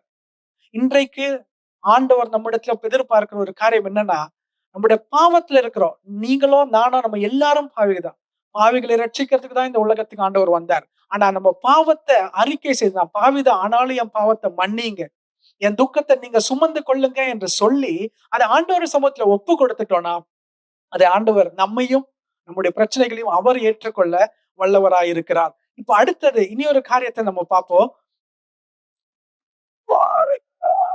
சவுல் ராஜா இஸ்ரவேல் ஜனங்களுக்கு முதலாவது தேவனால் தெரிந்து கொள்ளப்பட்ட ஒரு ராஜா. அவரை குறித்து நம்ம பார்க்கிறோம்னா, தேவன் அவர்கிட்ட சொல்றார், அமலேக்கியர்கள் அப்படின்னு சொல்லி இஸ்ரவேல் ஜனங்களுக்கு எதிரிட்டு வருகிற ஒரு ஜனம், ஒரு கூட்டம், இது தேவனுக்கு பிரியமில்லாத ஒரு கூட்டம். தேவன் அவரிடத்துல சொல்றார், சாமுவேல் தீர்க்கதரிசியின் மூலமாக, இந்த ஜனங்களை நீங்க போய் மேற்கொள்ளணும், அவர்களை நான் உங்ககிட்ட ஒப்பு கொடுத்துட்டு நீங்க அவங்களை ஜெயிச்சிடுவீங்க. ஆனா ஜெயிச்சதுக்கு அப்புறம் அவங்களை ஒருத்தரையும் நீங்க உயிரோட விட்டுடக்கூடாது, அவங்களை எல்லாரையும் கொன்னுடணும் அப்படின்னு சொல்லி ஆண்டவர் சொல்றாரு. ஆனா இந்த சவுல் ராஜா என்ன பண்றாரு அப்படின்னா, வாசிக்க வேண்டாம், நோட் பண்றவங்க நோட் பண்ணிக்கோங்க. 1 சாமுவேல் 15ஆம் அதிகாரம் 24ஆம் வசனத்துல இருந்து 30வது வசனத்துல நீங்க பாத்தீங்க அப்படின்னா, இந்த சவுல் என்ன பண்றாரு? அவர் பாவம் பண்ணிடுறாரு. என்ன பாவம் பண்றாருன்னா, கீழ்ப்படியாமை. எது கீழ்ப்படியல அப்படின்னா, இந்த அமலேக்கியர்களை முற்றிலுமாய் நீங்க சங்காரம் பண்ணி போன, அவங்க எல்லாரையும் கொன்னுடு அப்படின்னு சொல்லும் போது யுத்தத்துக்கு போயிட்டு அவங்க யாரெல்லாம் கொன்றாங்க அப்படின்னா, எல்லாரையும் கொல்லல. ஒரு சில பேர கொல்றாங்க. யார காப்பாத்துறாங்க அப்படின்னா, அந்த ராஜாவ காப்பாத்துறாங்க. அடிமையாய் வைத்துக்கலான்னு. அப்புறம் அந்த தேசத்துல இருக்கிற நல்ல செழிப்பான ஆசீர்வாதங்கள, மிருக ஜீவன்கள அவர் இவர்களுக்காக வைத்திருக்கிறார். அவங்களுக்காக இந்த ராஜா இஸ்ரவேல் ஜனங்களுக்காக அவர் அப்படியே பாதுகாக்கிறார். ஆனா, ஆண்டவர் பிரியப்படுகிற ஒரு காரியம் என்னன்னா, கீழ்ப்படிதல். பலியை பார்க்கிலும் கீழ்ப்படிதலே ஆமென். பலியை பார்க்கிலும் கீழ்ப்படிதலே உத்தமம். இத தேவன் எதிர்பார்க்கிறார். நீ என்ன பண்றியோ இல்லையோ ஆண்டவருக்கு கீழ்ப்படிதல் நமக்குள்ள காணப்படணும். தேவனுக்கு பயப்படுகிற பயம் நமக்குள்ள காணப்படணும். இந்த நாள்ல இந்த சவுல் ராஜாவை பத்தி நம்ம பார்க்கும்போது 1 சாமுவேல் 15ஆம் அதிகாரம் 24ல இருந்து 30வது வசனத்தை நம்ம பார்க்கும்போது, அவர் அமலேக்கியரை கொல்லணும்னு சொல்லி அவர்களுக்கு ஆண்டவர் பேசுறார் சாமுவேல் தீர்க்கதரிசியின் மூலமாக. ஆனா அந்த அமலேக்கியரை எல்லாரையும் கொல்லாம, அது நல்ல காரியங்களை மட்டும் இவர்களுடைய நாட்டுக்காய் எடுத்துட்டு போக காத்திருக்கிறார். அப்போ திருப்பவும் ஆண்டவருடைய வார்த்தை சாமுவேல் தீர்க்கதரிசியின் மூலமாய் வருகிறது. நீ ஆண்டவருக்கு கீழ்ப்படியாதனால இந்த ராஜ்யபாரம் உன்னை விட்டு விலகுகிறது அப்படின்னு. அப்படி சொல்லும் பொழுது நான் பாவம் பண்ணிட்டேன் என்பதை அவர் உணர்றார். அத சாமுவேல் கிட்ட ஒப்புக்கொள்றார். ஆனா அதற்கப்புறம் அது ஆண்டவர் கிட்ட மன்னிப்பு கேட்கணும்னு அவர் இடத்துல தோணல.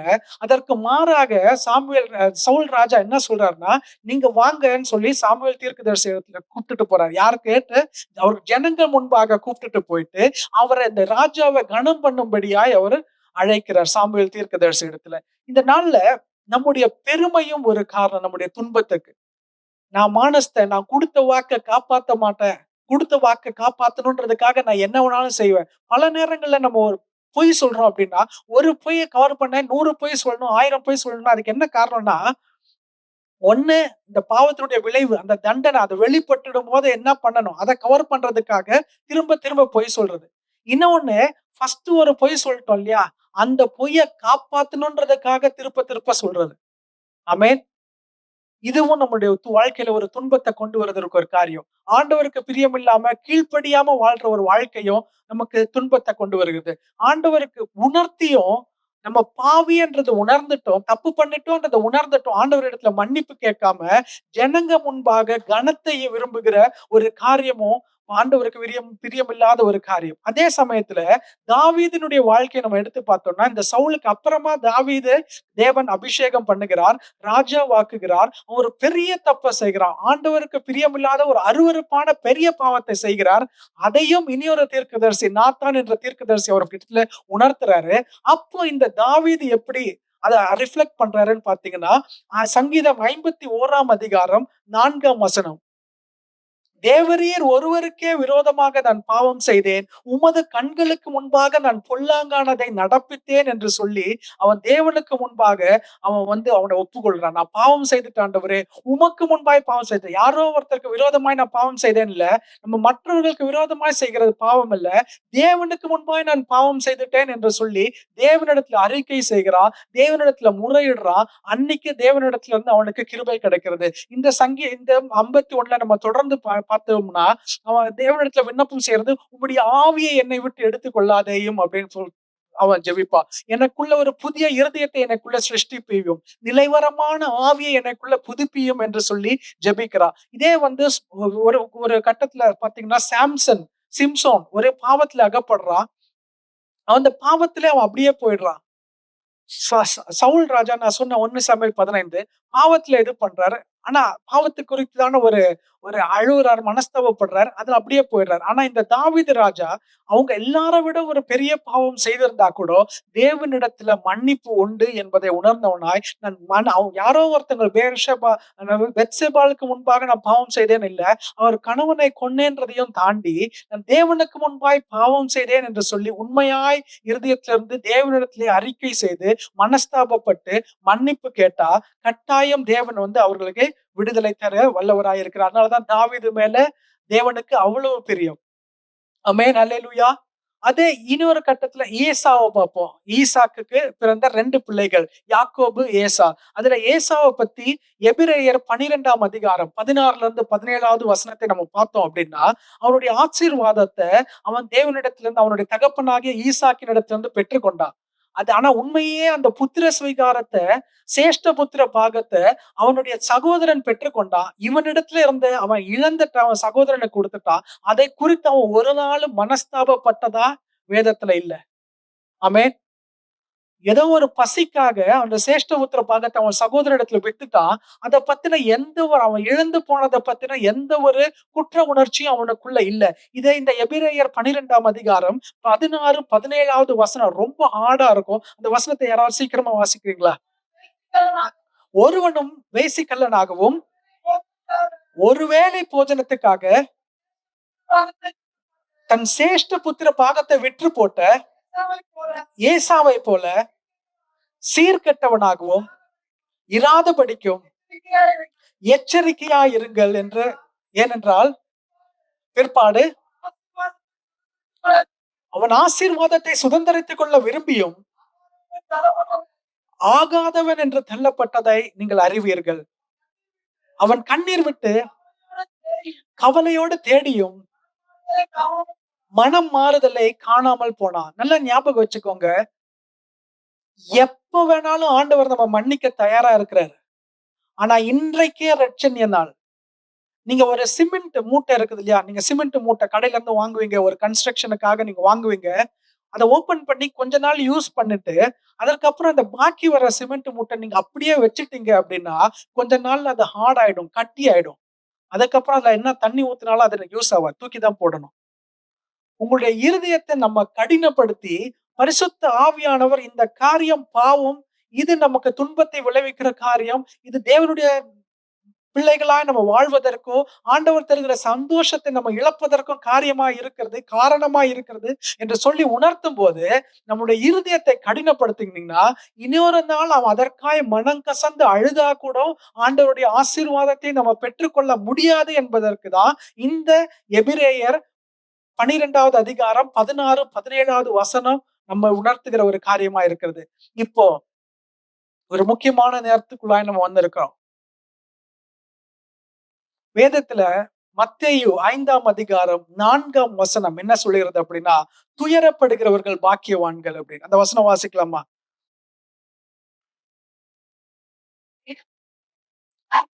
துயரப்படுகிறவர்கள் பாக்கியவான்கள், அவர்கள் ஆறுதல் அடைவார்கள். அப்படின்னு லூக்கா 18வது அதிகாரம் 9ல இருந்து 14வது வசனத்தை நம்ம பார்த்தோம்னா, 2 விதமான ஜனங்க, 2 விதமான நபர்கள் தேவனுடைய ஆலயத்துல வந்து ஜெபிக்கிறார்கள். ஒருத்தர் ஆலயத்துக்குள்ள இருந்து ஜெபிக்கிறார், ஒருத்தர் ஆலயத்துக்கு வெளியில இருந்து ஜெபிக்கிறார். ஒருத்தர் பரிசேயன், இனி ஒருத்தர் ஆயக்காரன். இந்த பரிசேயன் ஜெபிக்கிறான். ஆண்டவரே, நான் உமக்கு முன்பாக நான் உத்தமமா எல்லா விதத்திலயும் நான் உண்மையாய் நல்லா ஜெபிக்கும்படியாய் ஜீவிக்கும்படியாய் கர்த்தர் ஆசீர்வதித்திருக்கிறீர், உமக்கு நன்றி என்று சொல்லி ஜெபிக்கும் போது, இனி ஒருத்தன் வெளியில இருந்து ஜெபிக்கிறான்.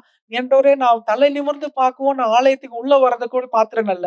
நான் வெளியில இருந்து ஜெபிக்கிறான். உன் இருதயத்துல மார்ல தட்டி கொண்டு ஜெபிக்கிறான். என்னன்னு ஜெபிக்கிறான்? தேவனே, பாவியாகிய என் மேல் கிருபையாயிரும். இதுதான் ஒரு பிரதானப்பட்ட ஜெபம். ஒவ்வொரு நாளும் நம்ம ஜெபிக்க வேண்டிய ஜெபம். இது யாரோ ஜெபிக்க வேண்டிய ஜெபம் இல்ல. எங்க இயேசுவை அறியாதவங்க ஜெபிக்க வேண்டிய ஜெபம் இல்ல. முதலாவது ரட்சிக்கப்பட்ட ரத்தத்தினால மீட்கப்பட்ட நம்ம ஜெபிக்க வேண்டிய ஜெபம் என்னன்னா, பாவியாகிய என் மேல் கிருபையாயிரும். ஏன்னா, இயேசுவை அறியாதவர்கள் செய்கிற பாவத்தை விட, இயேசு யார் என்பதை தெரிந்தவர்கள், இயேசுவின் ரத்தத்தினால மீட்கப்பட்டவர்கள், நம்ம செய்கிற பாவம் தான் தேவனை மிகவும் காயப்படுத்துகிறதாய், கண்ணீர் விட வைக்கிறதுமாய் இருக்கிறது. ஆமென். அல்லேலூயா. இந்த நாளிலே ஆண்டவர் உங்க இடத்தை உணர்த்துகிற ஒரு காரியம் என்னன்னா, நான் சொன்னேன் இல்லையா, ஒரு வித்தியாசம் காணப்படணும் நம்முடைய வாழ்க்கையில. அந்த வித்தியாசம் என்னவா இருக்கணும்னா, குறைஞ்சபட்சம் சந்தோஷமா இருக்கணும். நம்முடைய முகம் மலர்ச்சியா இருக்கணும். நம்முடைய இருதயம் சந்தோஷப்படணும். மன சோர்வு என்ன பண்ணுமா? எலும்புகளை உலர பண்ணும். மன சோர்வு எலும்புகளை என்ன பண்ணும்? மன மகிழ்ச்சி நல்ல ஔஷதம் வேதம் சொல்லுது. அவரை நோக்கி பார்த்த முகங்கள் பிரகாசம் அடைந்திருக்கிறது. அவைகள் வெட்கப்பட்டு போனதில்லை என்று நம்ம வேதத்துல வாசிக்கிறோம். மோசே ஆண்டவரை பார்க்கிறாரு, அவருடைய மகிமையை பார்க்கிறாரு, அவருடைய முகம் பிரகாசிக்கிறது. இஸ்ரவேல் ஜனங்களால அவருடைய முகத்தை பார்க்க முடியல. இன்றைக்கு நம்முடைய வாழ்க்கையில, நம்முடைய குடும்பத்துல, நம்முடைய சூழ்நிலையில, நம்முடைய வேலையில, நம்முடைய வசிக்கிற இடங்களில, அக்கம் பக்கத்துல இருக்கிறவங்க நம்மள பார்க்கும்போது, நம்முடைய வாழ்க்கையில அவங்க பார்க்கும்போது, "அப்பா, ஏதோ ஒரு சந்தோஷம் உங்களுக்குள்ள இருக்குது.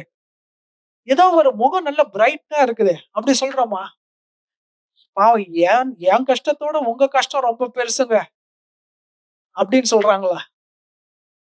நீங்க எப்படிதான் உயிரோட இருக்கிறீங்களோ, அவ்வளோ கஷ்டம், அவ்வளோ துன்பம். சொல்லொன்னா துயர்கள், சொல்லொன்னா சொல்லி முடியாத அளவுக்கு கஷ்டங்கள்.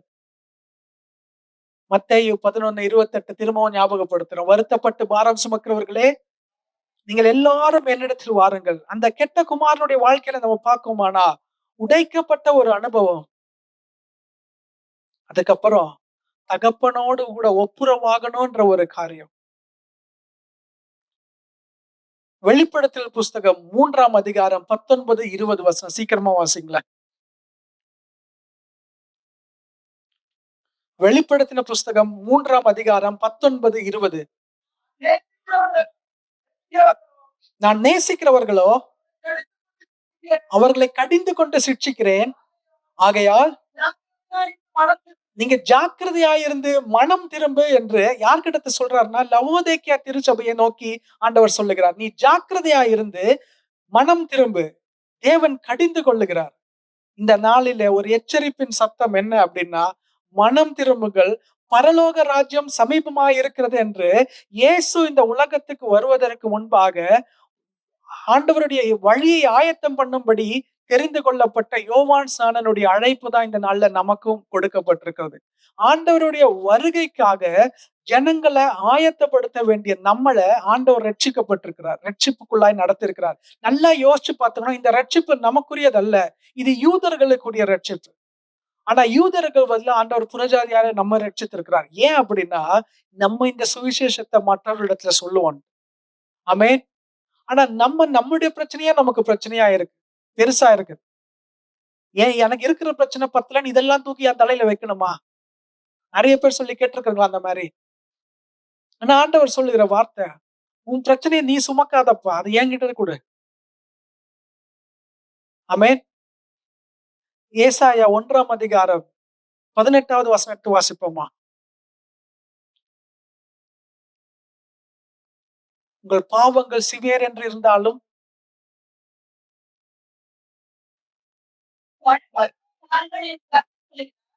வாசி.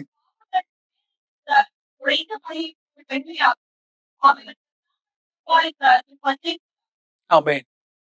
உங்கள் பாவங்கள் எப்படியாய் இருந்தாலும் கர்த்தர் அதை பாவத்தை கழுவ வல்லவராய் இருக்கிறார், அதை சுத்திகரிக்க வல்லவராய் இருக்கிறார். நமக்காக கல்வாரி சிலுவையில அவர் சிந்தின ரத்தம் நம்முடைய சகல பாவங்களையும் நீக்கி நம்மை சுத்திகரிக்க வல்லமை உள்ளதாய் இருக்கிறது. நம்ம கொஞ்ச நேரம் எழுந்திருந்து ஜெபிப்போம். நீங்க நான் ரட்சிக்கப்பட்டேன்னு சொன்னாலும் சரி, நான் ஞானஸ்நானம் எடுத்துட்டேன்னு சொன்னாலும் சரி, நான் அபிஷேகப்பட்டுட்டேன்னு சொன்னாலும் சரி, இல்லைன்னா நான் பாரம்பரிய கிறிஸ்துவ முறையில நான் வளர்க்கப்பட்டேன் என்று சொன்னாலும் சரி, இல்லைன்னா நான் இன்னும் ரட்சிக்கப்படவே இல்லை, இந்த ஆண்டவர் யாருன்னே எனக்கு தெரியாது என்று சொன்னாலும் சரி, நீங்க கொஞ்ச நேரம் ஏஞ்சி நின்று உங்களுக்குள்ள இந்த உலக பிரகாரமான துன்பங்கள், பிரச்சனைகள், கேள்விகள், வியாதிகள், சோர்வுகள், கவலைகள் இது காணப்படுகிறதா?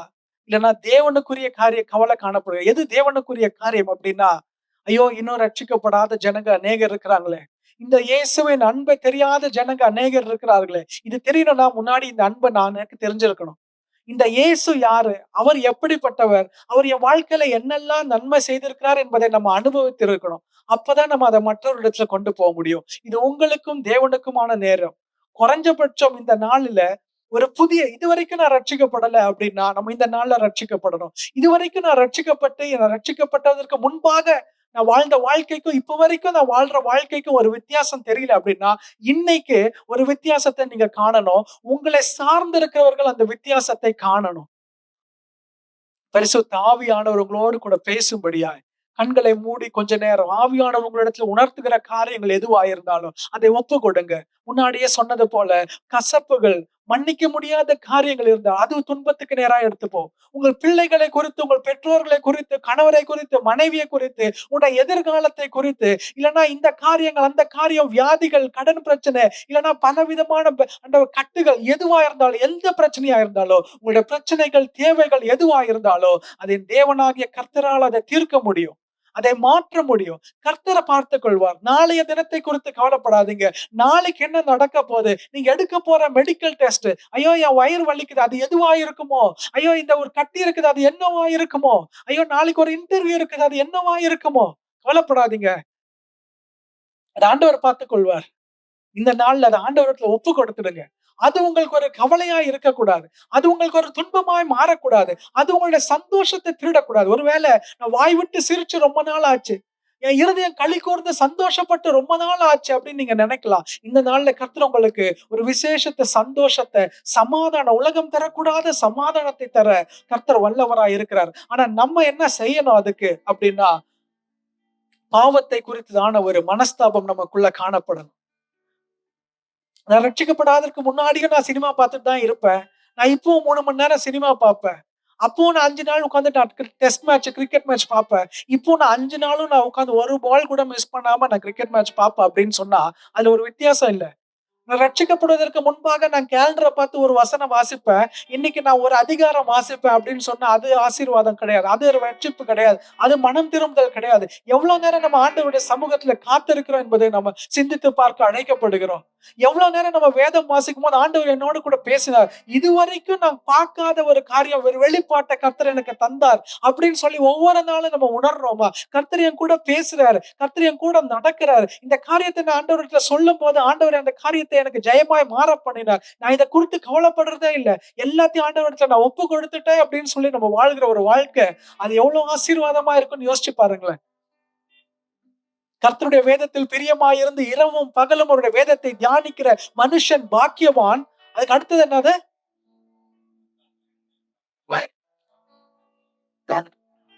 அவன் செய்வதெல்லாம் வாய்க்கும்.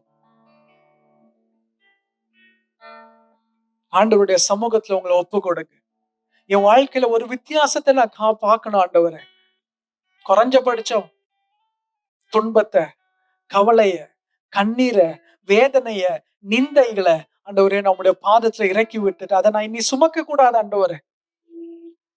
நான் இனி பாவம் பண்ணக்கூடாது. ஒருவேளை நான் ஏதாவது தப்பு பண்ணியிருந்தேன்னா அதை பரிசுத்த ஆவியானவர் உணர்த்தும் போது உடனே அதை மன்னிக்க, அதை ஒப்புக்கொண்டு, அதை நான் ஏற்றுக்கொண்டு அந்த ஆண்டவரிடத்துல மன்னிப்பு கேட்கவும், இனி அந்த பாவத்தை நான் திரும்பி செய்யக்கூடாது. ஒருவேளை இனி ஒரு காரியம் இருக்கலாம். நாய் தான் கக்குனதையே தின்னு என்று சொல்றது போல பல நேரங்களிலே ஆண்டவரே என்னை மன்னிச்சிடுங்க, திரும்பவும் அதே பாவம் செஞ்சு ஆண்டவரே திரும்பவும் என்னை மன்னிச்சிடுங்க. அதல்ல, நீ அனலும் இல்லாமல் குளிரும் இல்லாமல் இருந்தால் உன்னை நான் வாந்தி பண்ணி போடுவேன் என்று ஆண்டவர் சொல்லி இருக்கிறார் வெளிப்படுத்தின புஸ்தகத்துல. திரும்ப திரும்ப நம்ம செய்யற காரியம் ஒண்ணு இல்லைன்னா எவ்வளவு தடவை பரிசுத்த ஆவியானவர் உணர்த்தியும் நம்முடைய இருதயத்தை நம்ம கடினப்படுத்துவோமே. ஆனால் எபிரேயர் 12, 16, 17 நம்ம வாசிச்சது போல ஏசா அதற்கு அப்புறமா நீ எவ்வளவு அழுதாலும், ஒருவேளை நோவா அந்த பேழையை அடைக்கப்பட்டதுக்கு அப்புறம் எத்தனையோ ஜனங்கள் அந்த தண்ணி வந்து மரண தருவாயில அவர் கூப்பிட்டு அந்த கதவை திறங்க, நான் அந்த பேழைக்குள்ள வரட்டும்னு சொல்லும் பொழுது திறக்கப்படல. 10 கன்னிகைகள்ல 5 கன்னிகள் கைகள்ல விளக்கு, நெருப்பு, தீப்பெட்டி, எண்ணெய். ஆனா மற்ற 5 பிள்ளை அவங்க கிட்ட கம்மியா இருந்தது. அது அப்புறம் அவங்க விரும்பியும் கேட்டும் அவங்களுக்கு கிடைக்காதபடி மணவாளன் வரும்பொழுது அவங்க கைவிடப்பட்ட ஒரு சூழ்நிலைக்குள்ளாய் கடந்து போனார்கள். இந்த நாளிலே வேதம் சொல்லுகிறது, இன்றைக்கே ரட்சணிய நாள். நம்மளும் விசுவாசிகள் தான், கிறிஸ்தவர்கள் தான். ஆனா மற்றவர்களுக்கும் நமக்கும் எந்த வித்தியாசமும் இல்லை. ட்ரெஸ்ஸிங்ல வித்தியாசம் இருக்குது, பொட்டு வைப்போம் பொட்டு வைக்கலன்றது வித்தியாசம் இருக்குது, நான்வெஜ் சாப்பிடுவோம் சாப்பிடலன்றது வித்தியாசம் இருக்குது. ஆனா குணாதிசயங்கள்ல வித்தியாசம் இருக்குதா என்பதை ஆண்டவர் உங்களிடத்துல பேசுகிறார். இன்னும் எனக்குள்ள மாம்சத்தின் கிரியைகள் இருக்கிறது. வீட்டுக்கு போய் வாசிச்சு பாருங்க. கலாத்தியர் 5ஆம் அதிகாரம், ரோமர் 1ஆம் அதிகாரத்துல, கொலோசியர் 3ஆம் அதிகாரம், 2 தீமோத்தேயு 3ஆம் அதிகாரத்துல வீட்டுல போய் வாசிச்சு பாருங்க. எத்தனை காரியங்கள்,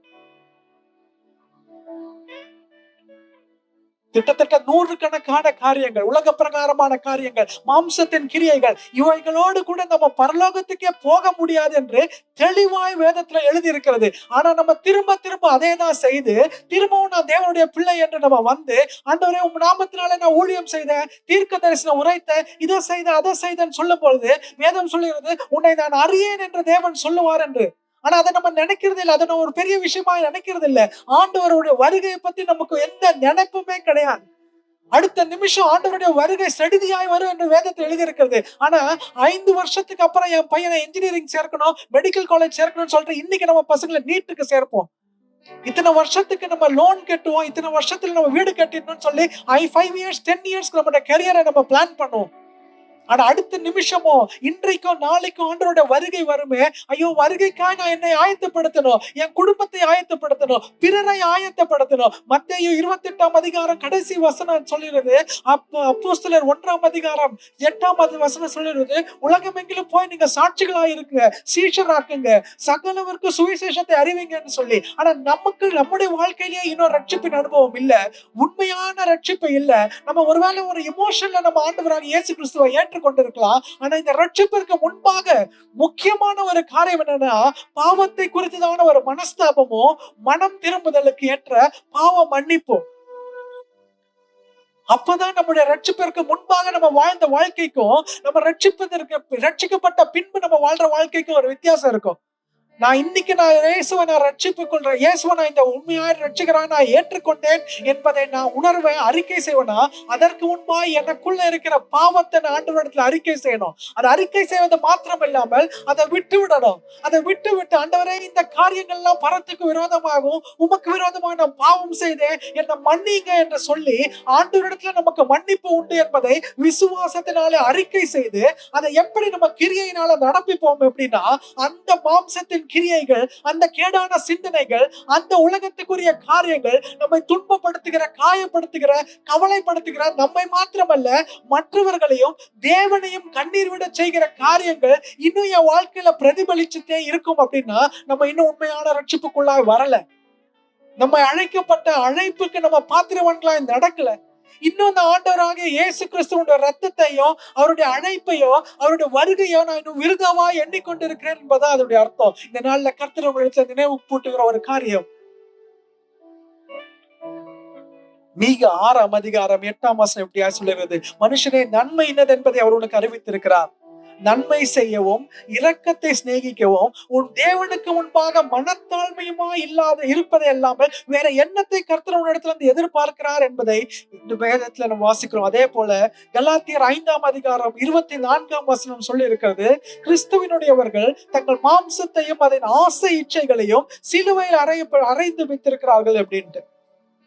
மத்தேயு 11:28 வசனத்தை மறுபடியும் நான் உங்களிடத்துல ஞாபகப்படுத்த விரும்புகிறேன். வருத்தப்பட்டு பாரம் சுமக்கிறவர்களே, நீங்கள் எல்லோரும் என்னிடத்தில் வாருங்கள், நான் உங்களுக்கு இளைப்பாறுதல் தருவேன் என்று சொல்லி அதை தொடர்ந்து வருகிற வசனம், நான் சாந்தமும் மனத்தாழ்மையுமா இருக்கிறேன், என் நுகத்தை உங்கள் மேல் ஏற்றுக்கொண்டு என்னிடத்தில் கற்றுக்கொள்ளுங்கள்.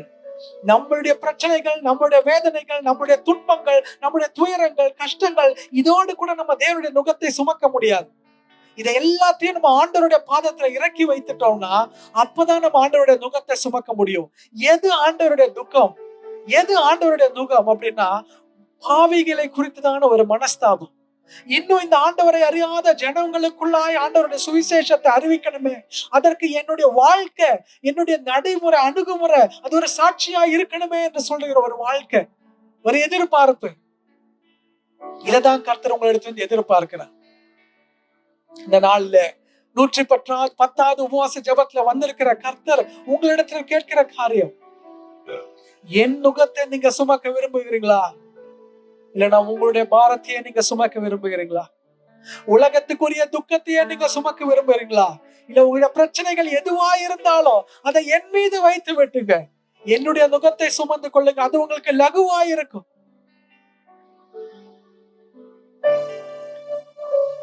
இந்த வசனத்தை கேட்ட ஒவ்வொருவரோட கூட கர்த்தர் இடைப்படுவாராக. இந்த வசனம் உங்களோடு கூட இடைப்படட்டும், பேசட்டும். உயர்த்துவதற்கு பிற்பாடு எம்மா ஒரு சீஷர்களோட கர்த்தர் பேசின போது பேசிவிட்டு அவர் சென்று விட்டார். ஆனா அந்த வசனம் அவங்களுக்குள்ள பேசும்போது அவங்க பேசுறாங்க, சொல்றாங்க, அவரை நோவோடு கூட பேசும்போது உங்களுடைய இருதயம் கொழுந்து விட்டு எரிந்தது அல்லவா அப்படி. பரிசுத்த ஆவியானவர் தொடர்ந்து உங்களோடு கூட இடைப்படுவாராக, உங்கள் உள்ளத்தோடு பேசுவாராக.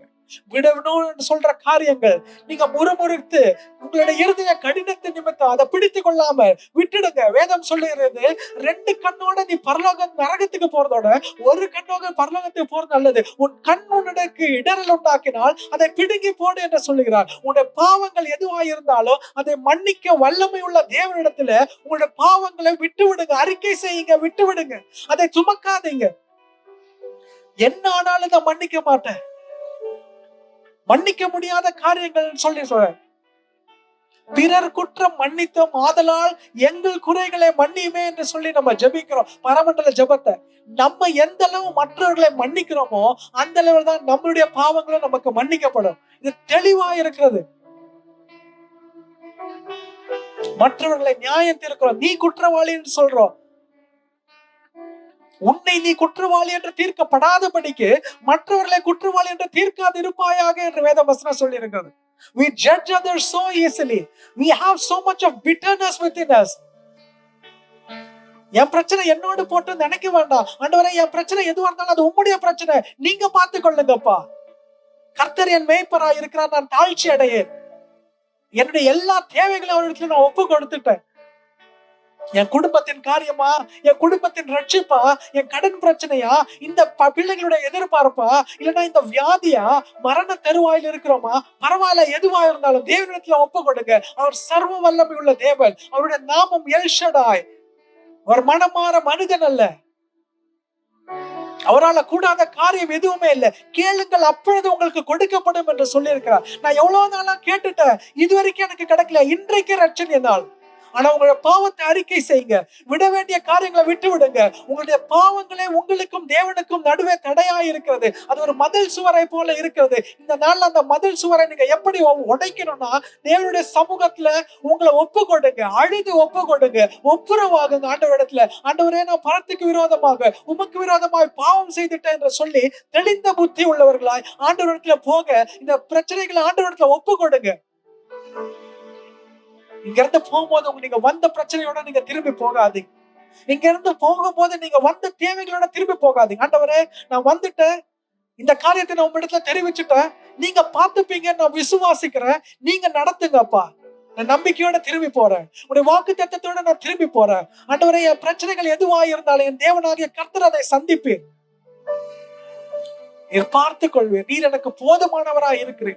நீரே என் பலனும் என் கண்மலையும் என் கேடகமாய் இருக்கிறேன். எனக்கு அரணும் கோட்டையுமாய் இருக்கிறேன். தேவனுடைய நாமம் பலத்த துருகம். நீதிமான் அதற்குள் ஓடி சுகமாய் இருப்பான் என்று வேதம் சொல்லி இருக்கிறது. சிங்கக்குட்டிகள் தாழ்ச்சி அடைந்து பட்டினியாய் இருந்தாலும் ஆண்டவரை தேடுகிறவர்களுக்கு ஒரு நன்மையும் குறைவுபடாது என்று வேதம் சொல்லி இருக்கிறது. உங்களுடைய நன்மைகள் எதுவாய் இருந்தாலும், நீங்கள் எதிர்பார்த்திருக்கிற நன்மைகள் உங்களிடத்து வரும்படிக்கு உங்களுடைய இருதயத்தை இப்ப ஒப்பு கொடுங்க. உங்க குடும்பத்தை ஒப்பு கொடுங்க. உங்களுக்கு குறை இருக்கிறதா, உங்களை what is holding you back from Jesus, அதை விட்டுடுங்க, விட்டு கொடுங்க ஆண்டவருக்கு முன்பாக. அவர் நம்மை பரிசுத்தமாக்குகிறது. நம்ம எல்லாரும் பாவங்கள் தான், பாவிகள் தான். ஆனா பாவிகளை ரட்சிக்க தான் கிறிஸ்து இயேசு இந்த உலகத்துக்கு வந்தார். நமக்காக தான் அந்த ரத்தம் சிந்தினார். அந்த விலையேற பெற்ற ரத்தத்தினால நம்ம கழுவி சுத்திகரிக்கப்பட்டோமானால் அப்புறம் நம்ம பாவிகளாய் ஆண்டவர் பார்க்க மாட்டார். கிழக்கிற்கும் மேற்குக்கும் எவ்வளவு தூரமோ அவ்வளவு தூரமாய் உன்னுடைய பாவத்தை நான் உன்னை விட்டு விலக்கி விட்டேன் என்று சொல்லுகிற தேவனிடத்துல நம்ம ஏன் நம்மளுடைய பாவத்தை நம்மளே சுமக்கணும்? நம்ம ஏன் நம்மளோட பிரச்சனைகளை நம்ம சுமக்கணும்? அதை ஆண்டவரிடத்துல ஒப்பு கொடுங்க. எங்கு பாவம் பெறுகிறதோ அங்க கிருபை பெருகுகிறது. வானத்திற்கும் பூமிக்கும் எவ்வளவு உயரமோ அவ்வளவாய் தேவனுடைய கிருபை உயர்ந்திருக்கிறது, பெருகி இருக்கிறது. அதனால இந்த கிருபையின் காலத்துல வாழுகிற நாம் ஆண்டவருடைய சமூகத்துல நம்ம ஒப்பு கொடுப்போம். நம்முடைய தேவைகள், பிரச்சனைகள், கவலைகள் தேவனுடைய சந்தோஷத்தை, சமாதானத்தை, ரட்சிப்பை, நித்திய ஜீவனுக்கு தடையா இருக்குமே ஆனால் அதை ஆண்டவரிடத்துல ஒப்பு கொடுத்து விட்டு ஒரு விசேஷத்தை ஆசீர்வாதத்தோடு நம்ம திரும்ப செல்லும். கர்த்தாவே, உண்மை ஸ்தோத்திரிக்கிறோம் அப்பா. நான் கேட்ட வசனத்தை உங்களுடைய கரங்கள்ல ஒப்பு கொடுக்கிறோம். ஆண்டவரே, இங்க வந்திருக்கிற ஒவ்வொருடைய இருதயத்துக்குள்ளாய் இந்த வசனங்கள் விதைக்கப்படட்டும். ஒவ்வொரு நாளும் இந்த ஆண்டவரே வந்திருக்கிற நாங்க ரட்சிப்புக்குள்ளாய், ரட்சிப்பின் சந்தோஷத்துக்குள்ளாய் வழி நடத்தப்பட பரிசுத்த ஆவியானவர் யெகோவா மெக்காதீசுகளை பரிசுத்தமாக்குவீராக என்று நாங்கள் ஜெபிக்கிறோம். நாங்க எங்களுடைய தனிப்பட்ட வாழ்க்கையிலோ, குடும்ப ஜீவிதத்திலோ, பிள்ளைகளுடைய படிப்பின் காரியங்களிலோ, வேலை ஸ்தலங்களிலோ, நாங்க வசிக்கிற இடங்களிலோ, ஆண்டவரே குடும்பத்திலோ, தேவ ஆலயங்களிலோ, ஊழியங்களிலோ, ஆண்டவரே நாங்கள் உமக்கு சாட்சிகளாய் ஜீவிக்க, உண்மை பிரதிபலிக்கிறவர்களாய் காணப்படும்படியாய், உமக்கு பிரியமுள்ள ஒரு வாழ்க்கை வாழும்படியாய், உண்மையான ஒரு மனம் திரும்புதலுக்கு ஏற்ற ரட்சிப்பையோ, அதற்கேற்ற நித்திய ஜீவனுக்குண்டான வாழ்க்கைக்கு வழிக்கு நேராக நாங்க தொடர்ந்து நடந்து வர கர்த்தர் எங்களுக்கு கிருபை செய்யுங்கப்பா. என்னுடைய தேவைகள், பிரச்சனைகள், பலவீனங்கள், சோர்வுகள், வியாதிகள், துன்பங்கள், துயரங்கள், அவமானங்கள், நிந்தனைகள் எல்லாவற்றையும் உங்களுடைய பாதத்துல ஒப்பு கொடுக்கிறோம். நீர் பொறுப்படுத்திக் கொள்ளுங்க. இயேசு கிறிஸ்துவின் மூலம் ஜெபம் கேளும் ஜீவனுள்ள நல்ல பிதாவே. ஆமென், ஆமென். கர்த்தர் உங்களை ஆசீர்வதிப்பாராக.